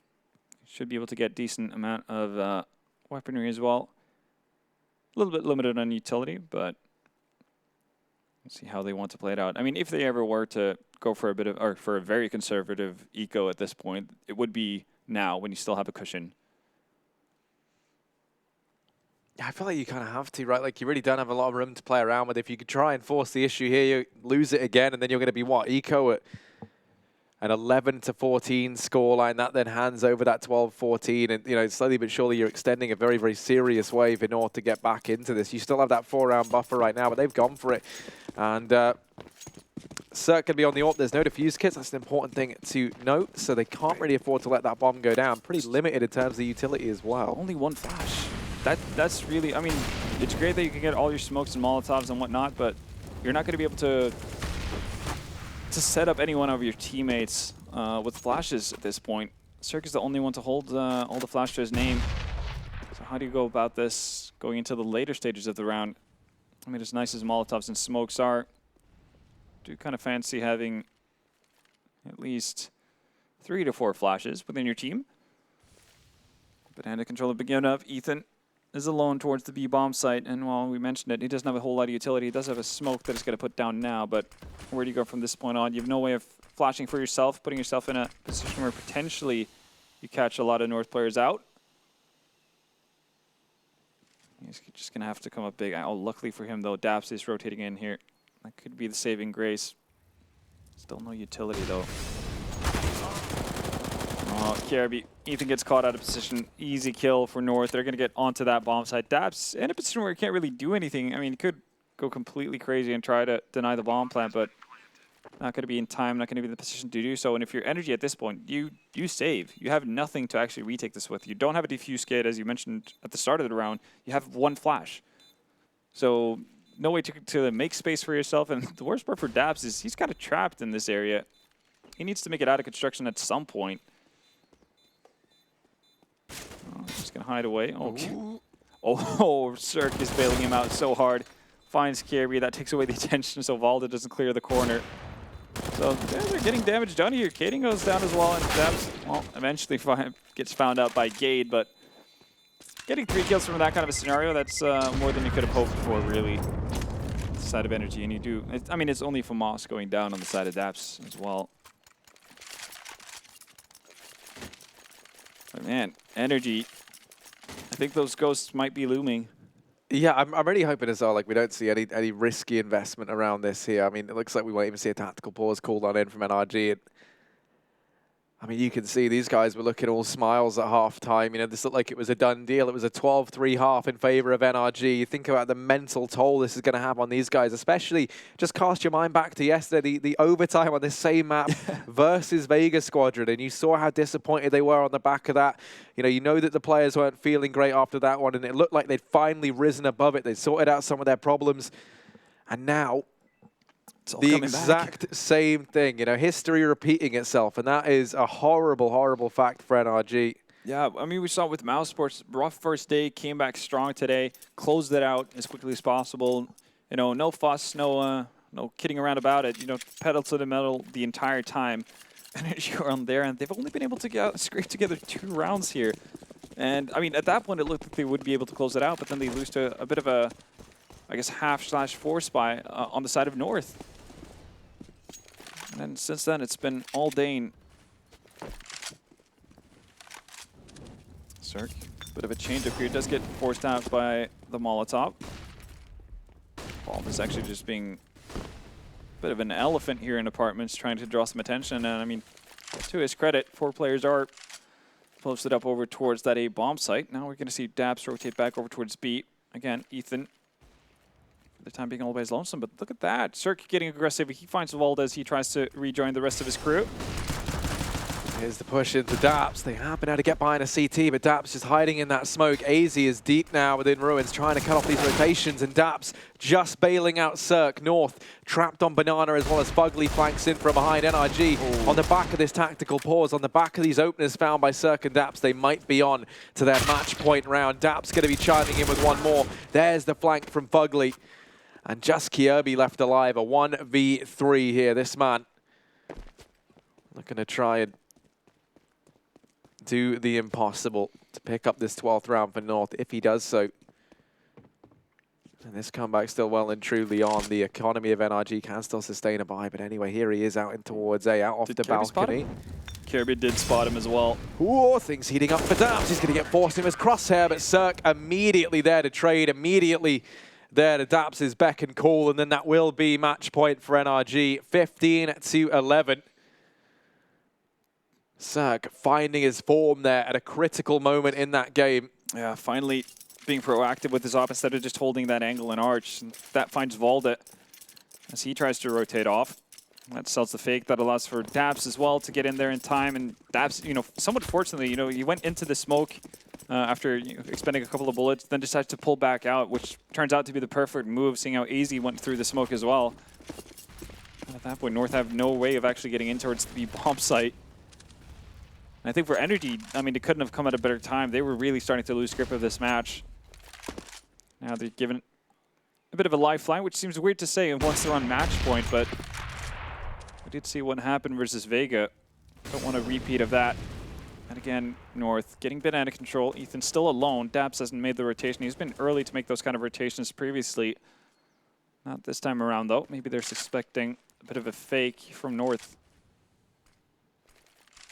As I say that, though, Daps slowly making his way over towards B here. Only Valde with any sort of presence towards the A area of the map. On the side of North. Here comes the boost, as well as we see North coming in, and it's getting spotted out immediately, but Daps is still going to be able to find AZ. Now, man advantage. Oh, Ethan's going to be able to find Gate as well. Steps a little bit too far out for his own good. Bomb still not down. And 3v4 retake situation for NRG. Bomb just going down does mean that Fugly and Breezy going to have a little bit longer to come rotating in. Ethan and Daps are both tagged down low, and Cadian not going to win that fight out over here towards Banana. He's going to stick around, and if they can find him, which they can, that's going to go ahead and go untraded and unpunished. The bomb was planted for Banana, but Kjerby and Valde trying to combine together. These two have been the shining stars for North, and they've got to do it once again. Valde burning in the Molotov, but he's going to find everyone in North. They cannot deal with that man, the Demon of Denmark. North locking in a 12th round, and now they just need 3 more to go ahead and pull this one back to overtime. Things are heating up here. NRG, that has to be absolutely devastating. A 1v3 from a man that is on fire, both in the literal sense and with the performance we're seeing right now. Absolutely. And, I mean, it seems like NRG kind of get ahead of themselves there. I mean, they think that the Molotov is going to basically burn Valde to crisp, which is true, but it takes some time, to prepare Valde for for dinner, I guess. And they just kind of ignore him completely. Fair enough, the bomb timer is running down, but they all had defuse kits. Luckily for them, though, NRG able to shake it off to start things off.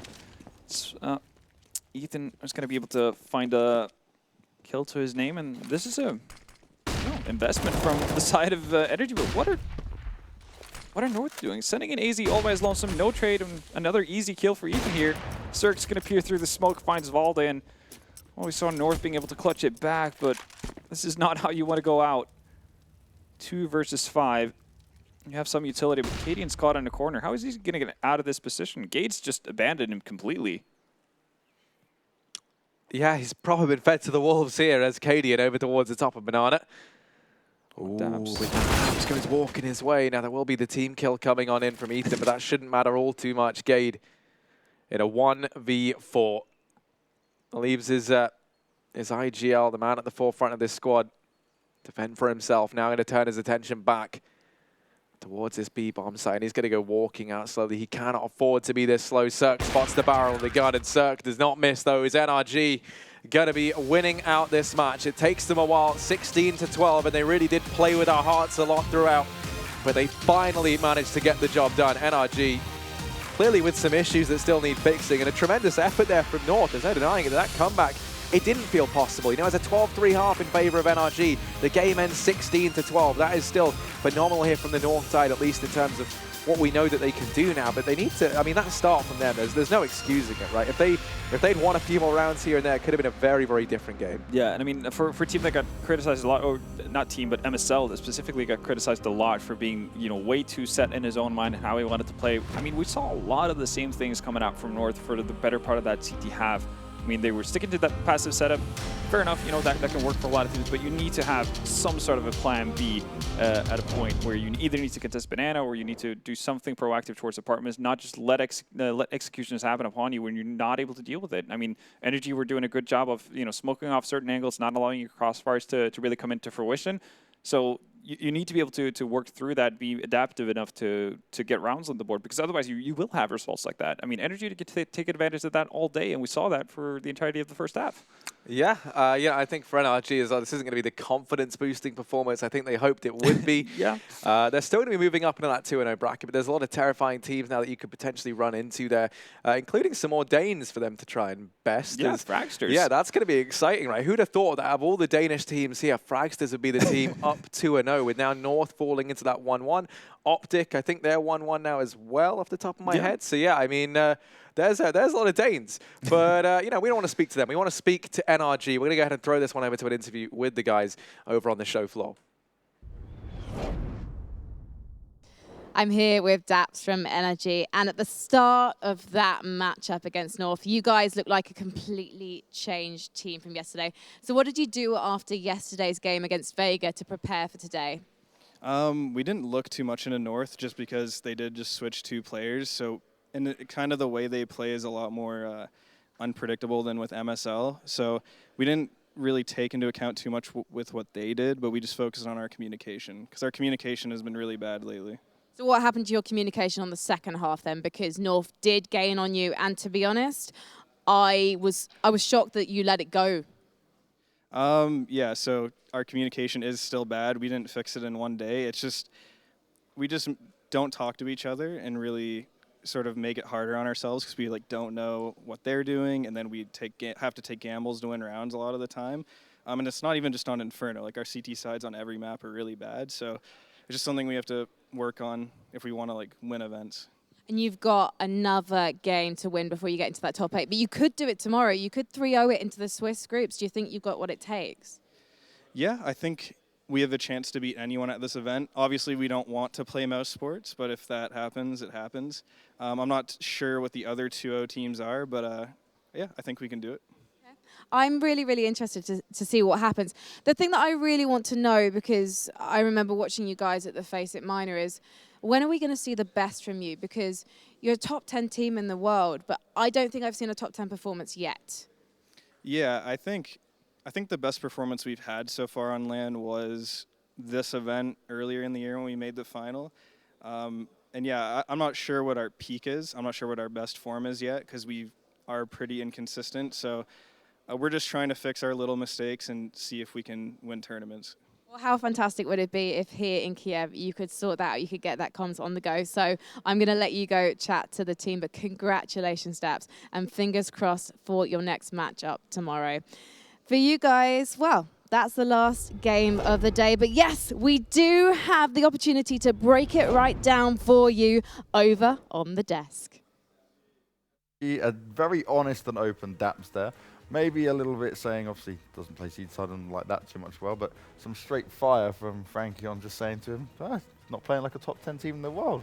They played pretty well, but I think North their CT side was the early struggle, right? Yeah. I mean, obviously, Daps, just a nice guy, gentle giant, didn't come with the obvious comeback, which is well, you're not a top 10 interviewer in esports. So. If she's not top 10, I don't even want to ask you where I am, so I'm not going to go into that. Listen, mate, let's not hurt each other. Let's all just keep the show going, nice and friendly, It's quite calm for you, I'll take So that. the thing is, though, that's not a very good excuse to have if you're Daps, because here's the difference. If North has a terrible CT half, I can forgive them. They're a brand new lineup of 5 players. They're working in a new in-game leader. They've got a new entry. There's a whole bunch of reasons it could not be that good. Yeah. They've had the exact same lineup in NRG for quite a while now, and they definitely play Inferno. So, I know what he means. He just means we're not doing well on it at the moment, but that doesn't really cut it. They should have definitely closed this game out way earlier. Yeah, I agree. They definitely should have closed out way earlier, especially given the performance that Ethan was having. Ethan really impressed me at the B-bomb side second half, as well as, throughout the entire first half, he carried them through the later stages of that half. Cirque, Breezy also had an amazing first half. The 1v3 that Breezy had actually kept the momentum going for NRG. I don't really know what to take away from North because they actually won the opening duels here. They won the opening duel 16-12 and lost, obviously, 12-16. Yeah. Even when it was 11-1, the opening duels were 6-6. They should have been in this game first half, but they lost so many post plants in this A bomb site. NRG's hits seem to all stem around the A bomb site. And Look how many times on CT side they've got the man advantage after the kills. Yeah, they would have these 2v2s, 3v3s, obviously the 1v3 against Breezy in the A bomb site, and they could never walk away from those rounds with wins. Yeah, this is also where, it doesn't matter how good your in-game leader is, how good your players are, you've got to have some kind of chemistry, which only comes over time, sadly. You know, it's very, very unlikely you're going to instantly have players who know how to always play off each other, like crossfire setups on CT. This is a map, especially when they go into the A site, as you see, every highlight pretty much is them going A on this particular side.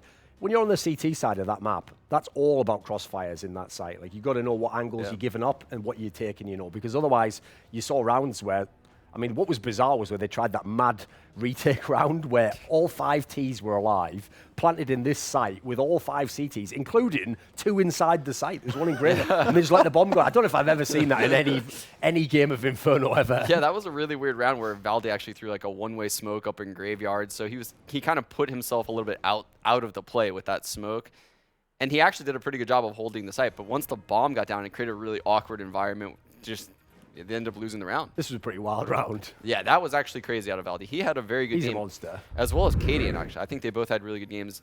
Gade had shining moments, getting entries on the A-bomb side in that second half. Honestly, I just think North started on the wrong foot because that second round, they force-bought. They killed all of the players from NRG, so they rebought on the third round, killed them all again on the third round, but then they saved on the fourth. Now, most teams right there, like a Navi-esque team, is definitely buying on that fourth round. Regardless of whether it's pistols or whatever they can afford, they're buying it because they've killed all of you in the last 2 rounds. But North just opted to full save right there, and that's when NRG's economy got a little bit strong, and they just never turned back. You can see, though, it's happened again and again. This is why, if I'm a top team, especially in the world, which North probably doesn't fit that category at the moment, there's definitely a lot of play against NRG on this map because Cirque, he always does okay, but he's never going to be that superstar player that you've seen on so many other maps. You know, you put him on a lot of other ones, he can take over the game, he can be the best player in the server. He was just another player in the server in this game, so that's fine, but if you want NRG to be at their top level, I feel like he has to be the best player, you know. Because you saw here, this guy carried the game, and then they still ended up in a close one towards the end. Well, this is the thing, right? Where you guys were saying it, you saw many times where North's able to actually frag out and get it done, but it was the NRG boys that were actually able to close out the rounds. Now, I come back to what we said in the pre-match. I said about, should North maybe start on the T side here? Potentially so, because that's at least what they looked a bit more confident, because from what you guys are saying as well, right? The chemistry, that kind of teamwork, the crossfires, the refrags, they weren't there on CT side. Yeah, exactly. And it was mainly those late round scenarios, you know, where, like I said, where NRG had the A bomb site in a 3-on-3, a 4-on-2, a 1-on-3, a 2-on-2. All of those went in NRG's favor. And I don't know if that's just a lack of teamwork due to them being a young team, you know, not understanding how to communicate properly in those scenarios, what fights they should and shouldn't be taking while other people progress up. But you can definitely say that was a weakness in this particular map.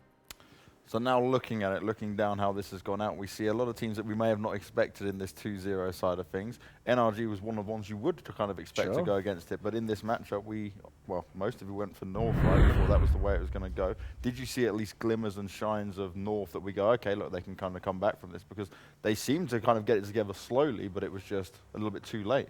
I think it's fine. You consider it's a brand new lineup. You don't expect too much from the first LAN. This is actually one of the best teams at the LAN in terms of NRG.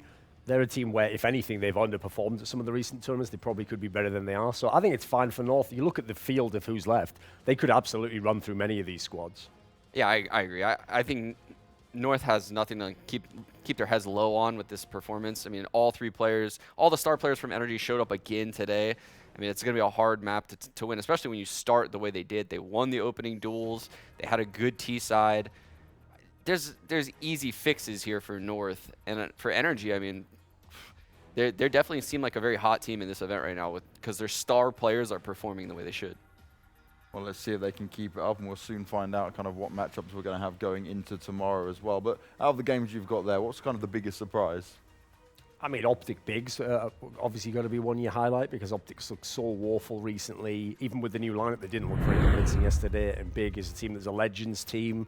And even if they lose, I expect them to lose. If you're a team like a G2 or Big that's trying to hang your hat on being tactical, you can lose 16-12, 16-10. Okay, that's not the end of the world. You did something, you were in the game, you got something going. If you lose 16-2, something has fundamentally gone absolutely wrong in this game.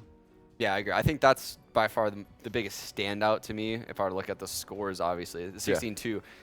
I didn't think very highly of Optic before that match coming into today because they performed pretty poorly at the last couple of events they've attended.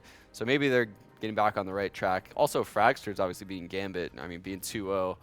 it's not like they've had easy opponents, Big and Gambit, so hats off to them. And here's the thing you have to realize is we're going to see presumably the draw in a minute. Well, one out of Hellraiser's Complexity and Big's going 0-3 in this tournament. These are all 3 Legends teams from the majors. That's just crazy wild ride. Now, who would you say is like out of these teams is the one who you definitely can say who's in a 1-1 scenario now that you are convinced they'll make it through? Because obviously there's quite a lot of big teams in there that we would have said would be better than say your Fragsters or your Ents. I mean, there's a lot of teams that are up and down there, so I think I'm probably going to have to actually go with the North team we just saw. Like, I feel like the thing with them is, even in their loss, they showed me a bit more. Like, they could have won this game. There was some potential. But if I look at some of the other names there, which I can't do anymore because that's how production works when things are badly coordinated. You just have to remember. If I pick someone like Tyloo, for example, they're a very up and down team. You know, Yeah. they could be great one game. They could lose to almost anyone at the same time as well. Likewise for Optic. I mean, you beat Big 16-2. I bet they could lose to the aforementioned Tyloo. You could lose to them. So I think the ones that are in the 1-1, it's actually generally, in terms of that part of the tournament, I think played out the way it probably should have. Most of these are squads that like have some potential, but they don't have the consistency with them. I'm excited to see what Renegades does. Yeah, I think outside of North, maybe Imperial. I've been pretty impressed by them at this event as well as the other events I've seen them at. But the other 1-1 teams, I would not bet on them advancing through. Obviously, 1 or 2 of them will. One of them, 2 of them, I'm sure is going to come through. But I would lean mathematically, like some of them North have or to. Yes, yes. Not everyone can come through undefeated.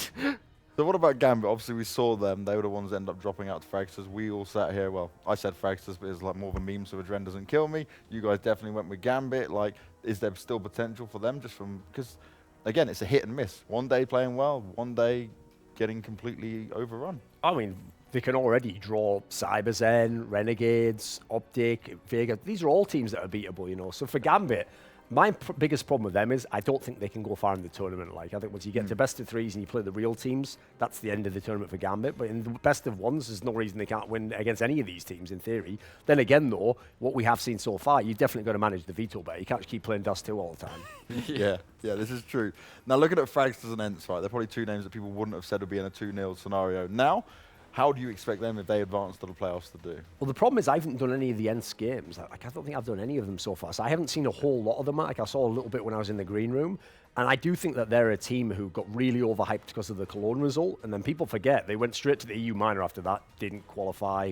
They've been to a few different lands. They didn't even win that land that they played when they were against Kingwin with Taz. So they've been a team that like had some great games at the beginning. They certainly have some potential. I think some of the players are pretty good. But like, are they a well-rounded squad? I feel like they're a team where if they manage to go 3-0, which is not impossible. For example, Ents could play Fragsters right now. One of them is going to be in the playoffs in that scenario. I don't think that they're a team that's going to win big series. Like, I think that's maybe a little bit too much of an ask, especially if they get anyone who's a quality opponent.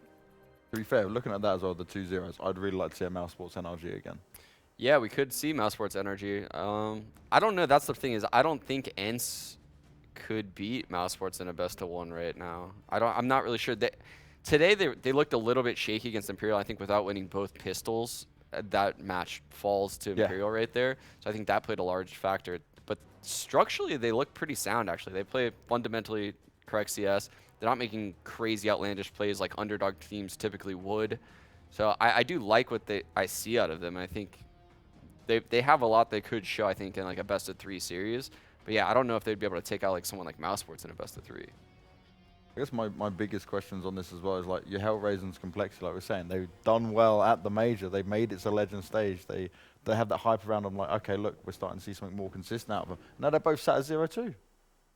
The difference is like the Hellraisers one, we all know the win conditions there. They still could climb out if they have a bunch of insane games from the star players. The Complexity one's the concerning one, because this is a team that actually has had some time to play together. They've got the lineup that in theory they want. They all get along. They have a good in-game leader. It's like they're kind of like where NRG could have been when they made this lineup. A lot of people thought, oh, they're online, and what happens is they'll get to LAN. And actually it did happen the first few LANs, and those 3 stars, one turns up or none turns up. And when that happens, the whole machine just breaks down. So I feel like that's where Complexity's been at in this tournament. They haven't had the big name performances. And so if the stars aren't going to perform, you can't win as an in-game leader. Now we're just a few minutes away from finding out who's going to face who. So out of the matchups that we saw there, what ones would you kind of like to see come into play? The thing is, if you just say, would you like, so in the 2-0, Like the for example, ideal, I would like it to be NRG versus Fragsters, you know, like Oh, Mouse okay. Spots versus Ents. I want it to be that you don't get a 3-0 with like Yeah. an easy last one, because if Yeah. they play each other, so they might end up both being good teams, but at the moment it would feel like a cheaper draw, you know? True. So I'd rather they kind of like earn their spot into the playoffs, especially if they're going to have a number 1 seed. And then obviously that's going to happen anyway in the 0-2 part, because like I said, like 3 of the Legends teams, 2 of them have to play each other. And in the 1-1s, I hope we just get some like good stylistic matchups, you know. So put like Imperial against the Gambit or something like that, Yeah. where it's like the classic team versus like the up-and-coming teams. I think that those make for the more fun ones. Yeah, I agree. I want to see like, Imperial play a team that tests them again. Yeah. Because I haven't really seen a lot of them, to be honest, like watching them in other events. So I would like to see them play like a Gambit to see how they'd fare against them. It'd be a little bit cheese, I guess. If they played North, that'd be kind of bad for North, because North is Yeah. playing some of like the best teams in the event back to back. But then, yeah, for the 2-0s, I don't know. I really look forward to the Mouse versus Energy, or maybe Mouse versus Ents matchup. Now, on the desk in general, we've been quite critical on both Sprout and Big as well. Both sat at 0-2 at the moment. There's a potential they could be drawn up together. Do you think either of those teams will be able to kind of make it forward? I mean, the thing about the Sprout team is, like, I don't actually know of any, like, expert or whatever who thinks they're a good team, but inexplicably, they've had a lot of close games. They've had the odd upset. They obviously beat NIP when they're at the minor at one point in time, so they have been able to get some upset results. You add in the fact that, obviously, some of those players played together in Mouse Sports in the past and have some shared history, and they are German teams overall, even though they definitely got the foreign players. And I feel like it would make it kind of an equalizer. I don't see any logical reason as to why Big would be like way better. With that said, Big is supposed to be a better tactical team and a better like squad, so they should be the favorite clearly. But there's certainly some upset potential if they were to be paired. And one thing that's nice about Sprout, I was talking to him yesterday, is like, well, you can just see from their results, right? They can take teams to that map. It's more about the closing it out, whether they can actually finish the game off there. But Percy, he's never been an in-game leader. Like, this is his first stint in being an in-game leader. So I guess there's a lot of pressure and stuff on him to deal with. So if he did have to come up against a team like Big, that's going to be quite an interesting one, like a battle of the minds, or who can out-frag who. And we'll be honest, right? We didn't see enough from Big in the fragging potential we wanted them to see when we saw them play Fragsters. Yeah, I think they would struggle if they go against Big, to be honest, because their T-sides, like you said, I mean, Percy's a new in-game leader. The T-sides haven't looked very strong, and I think Big would be able to steal quite a few T rounds on their TF, which would put a tremendous amount of pressure on them to perform, and I don't think they'd be able to do it against Big. Now, the other wild card that's still in there, still surviving 1-1 at the moment, is Vega. They still managed to grind it out and get it done. They still able to do these best of 1 scenarios. At one point, I'd quite like to see them go through to a best of 3 and just see if they actually can win it out convincingly anyway. Because there's these little glimmers that you go, oh, okay, look, they can get it done. We have different views on Couch Surfing. You'd like to see that. I wouldn't. I think that would be a terrible match. That's the problem. You know, the problem with the Vega Squadron team is, like, they're not going to live up to expectations if you get hyped about them. What you have to do is it's like I always say about Ty Lue. When I've been telling people recently, I enjoy watching Ty Lue play. Don't take that to mean I think Ty Lue's amazing and they're going to go through tournaments and win all these. No. What you see right now is what you get with Ty Lue. Like, they've got like good upset potential. They're fun to watch. They're even fun to watch in a loss. I'd say that applies to Vega Squadron as well. But I don't really see the team going like 1.5 times better and winning playoff series. So best of 1 Swiss system is the ideal spot to watch Ty Lue and to watch Vega and to enjoy them. And then after that, hopefully they go like 2-3, have some epic games, and then we move on to watch some real Counter-Strike in the playoffs. Some real Counter-Strike. You just can expect that. I'm still hoping we get this draw soon. I am intrigued to see how it goes down. Just any time soon, while we're still alive. Well, you're not burning this time, mate. Maybe turn At off least we that got AC. some Yeah, AC. get it interesting. Get the heat up in here. just want you to be feeling that fire. Yes. Start going through with it. Literally about to just pull up my phone and start buying skins on CS Money. Good. Smooth. Very Surely smooth, he's good at these at this yes, point. very smooth, yeah. I'm just going to leave all of these up to Sean from now on. You can just drop it in I don't whenever you even- need. I don't even have the call outs for CS Money. I don't even know what. You just did it and you're on your own. You just go with good. it. Yeah. Wing it. Well, we know where we can bet as well. Yes, you can bet at Loot Bet. Oh, that was... Oh, we You can. brought it up and then that was it. Yeah, just Pretty bet good Luke commercial. Yeah. You can bet at Loot Bet. Yeah, do it. Bet. With the time we've been given, we could have potentially bet on which draws are actually going to come in. I don't think that I don't- feature exists. yeah. So I'd say could have. Well, we could do a lot of things, couldn't we? Could have solved world hunger. Could have figured out what G2 should do with their lineup. Well, too late. They're already all signed, so. Could have, I mean, in that 5 minutes we had spare there, we could have like designed a competent major that had like, you know, well-run things and started out with enough eggs to begin with, you know, all sorts of things that could have been done. But sadly, alas, much like real life, that will never be the case. That major system's never going to change either, is it? Nothing is. No. It's just going to sit there. We get a bit of money. Don't get best of 5 grand final. No, the thing is, I've always been saying Valve really needs to like get a new operation. Yeah, cut half the staff. They're all incompetent. Oh, sorry, you meant the operation in the game, right? Yeah. Yeah, that's kind of what It's an easy mistake to We make. do need some more operations. Yeah, exactly. Where are the operations, Volvo? But what do you think about Chad's changes to Nuke? Yeah. I thought he's had some good ideas. Yeah. I don't know, actually. See, Oh. Chad wants the map to be 50-50, and I'm not a fan of I know- 50-50 map. I don't know Counter-Strike. how the problem. I've always I had like this issue. I've never CT-heavy maps. How do you make a 50-50 It's not map? I've never possible. understood the logic. You know. I actually want them to bring back the opposite rafters. Why can I only go on half the rafters? Yes. Why did okay, they change the hut? I'll agree with that. I don't care. Just make the map CT-sided. Make it so it's Hey, hard. For, we got our there you go. matchups. Okay. No one told me, but we got our matchups either way, so we are here. So Big will be facing Complexity. That's going to be a pretty tough one for Big. Last time they met was in the major, and I believe Complexity took that one. Then we've got Sprout versus Hellraisers. Could that be one that Sprout come away with? Is there potentially? Because we didn't see the stars of like Woxic and Issa, who we rely on for Hellraisers, shine I thus think far. sooner or later they've got to show up. So I would just anticipate like Hellraisers probably frags out in that one. Now you got your wish, Duncan. We got NRG, Fragsters, and Mouse Ents, so they get the potential runs to see how And the Fragsters thing do is, against the top. obviously, Mousesports wants revenge in that game because they played against Ents in that ESL clone where Ents had the little run. So that's a team I think they definitely want to see again. Tyloo Renegades. Oh, we've seen this many times. Jesus. It's like the gift that keeps on giving, or one that you They don't want can't to play see each other in anymore. the Asian minors, so Yep. we have to do it for Got to put them here. tradition's sake. Cyberzen's there as well. There we're going up against Imperial. Now Imperial will be very, very happy with that draw, most likely, especially if they went to choose Nuke. I think yeah. both teams should be because the idea that either of them is going to have 2 and 1's a pretty nice perspective. Yeah. You know, Yeah. you didn't know you were going to be in that spot. And then we've got Optic versus Vega Squadron. So we spoke about Optic, right? Not kind of living up to standards we thought. Okay, they had a good game today, but against Vega, so there's the upset potential. I literally feel like that's a coin flip game. Yeah. Like I wouldn't be surprised if Vega beat Optic, and based on how Optic played yesterday or today, feels like yesterday, I wouldn't be surprised if Optic won. So it's an interesting matchup. And then we've got North versus Gambit, a tale that's as old as time, but different in-game leader, different styles. Just a rough draw so far for North. It feels like they don't get any easy games, do they? It's like, here you go, have your new lineup, and we'll just throw everything at you, test you fully. Well, it'll be some exciting games anyway. Any closing thoughts, guys? Good night. Time to get some water. That's them done. That's us done. We will be back tomorrow. Thank you very much for tuning in, guys. Tomorrow, more games kick off. We'll see some teams that make it through and some teams that will go home. So make sure you come and join us from 10 a.m. CEST, and we'll see you then.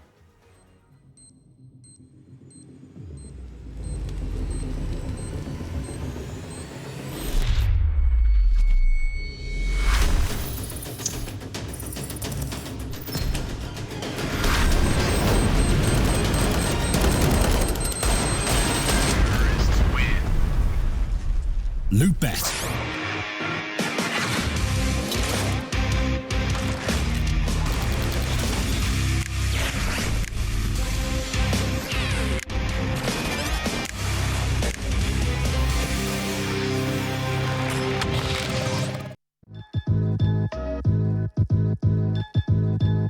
With Hellcase multi-cases, you're no longer restricted by random case opening mechanisms. Now, you are able to pick any of the cells containing skins and actually determine what you win. Use the promo code and dive right in.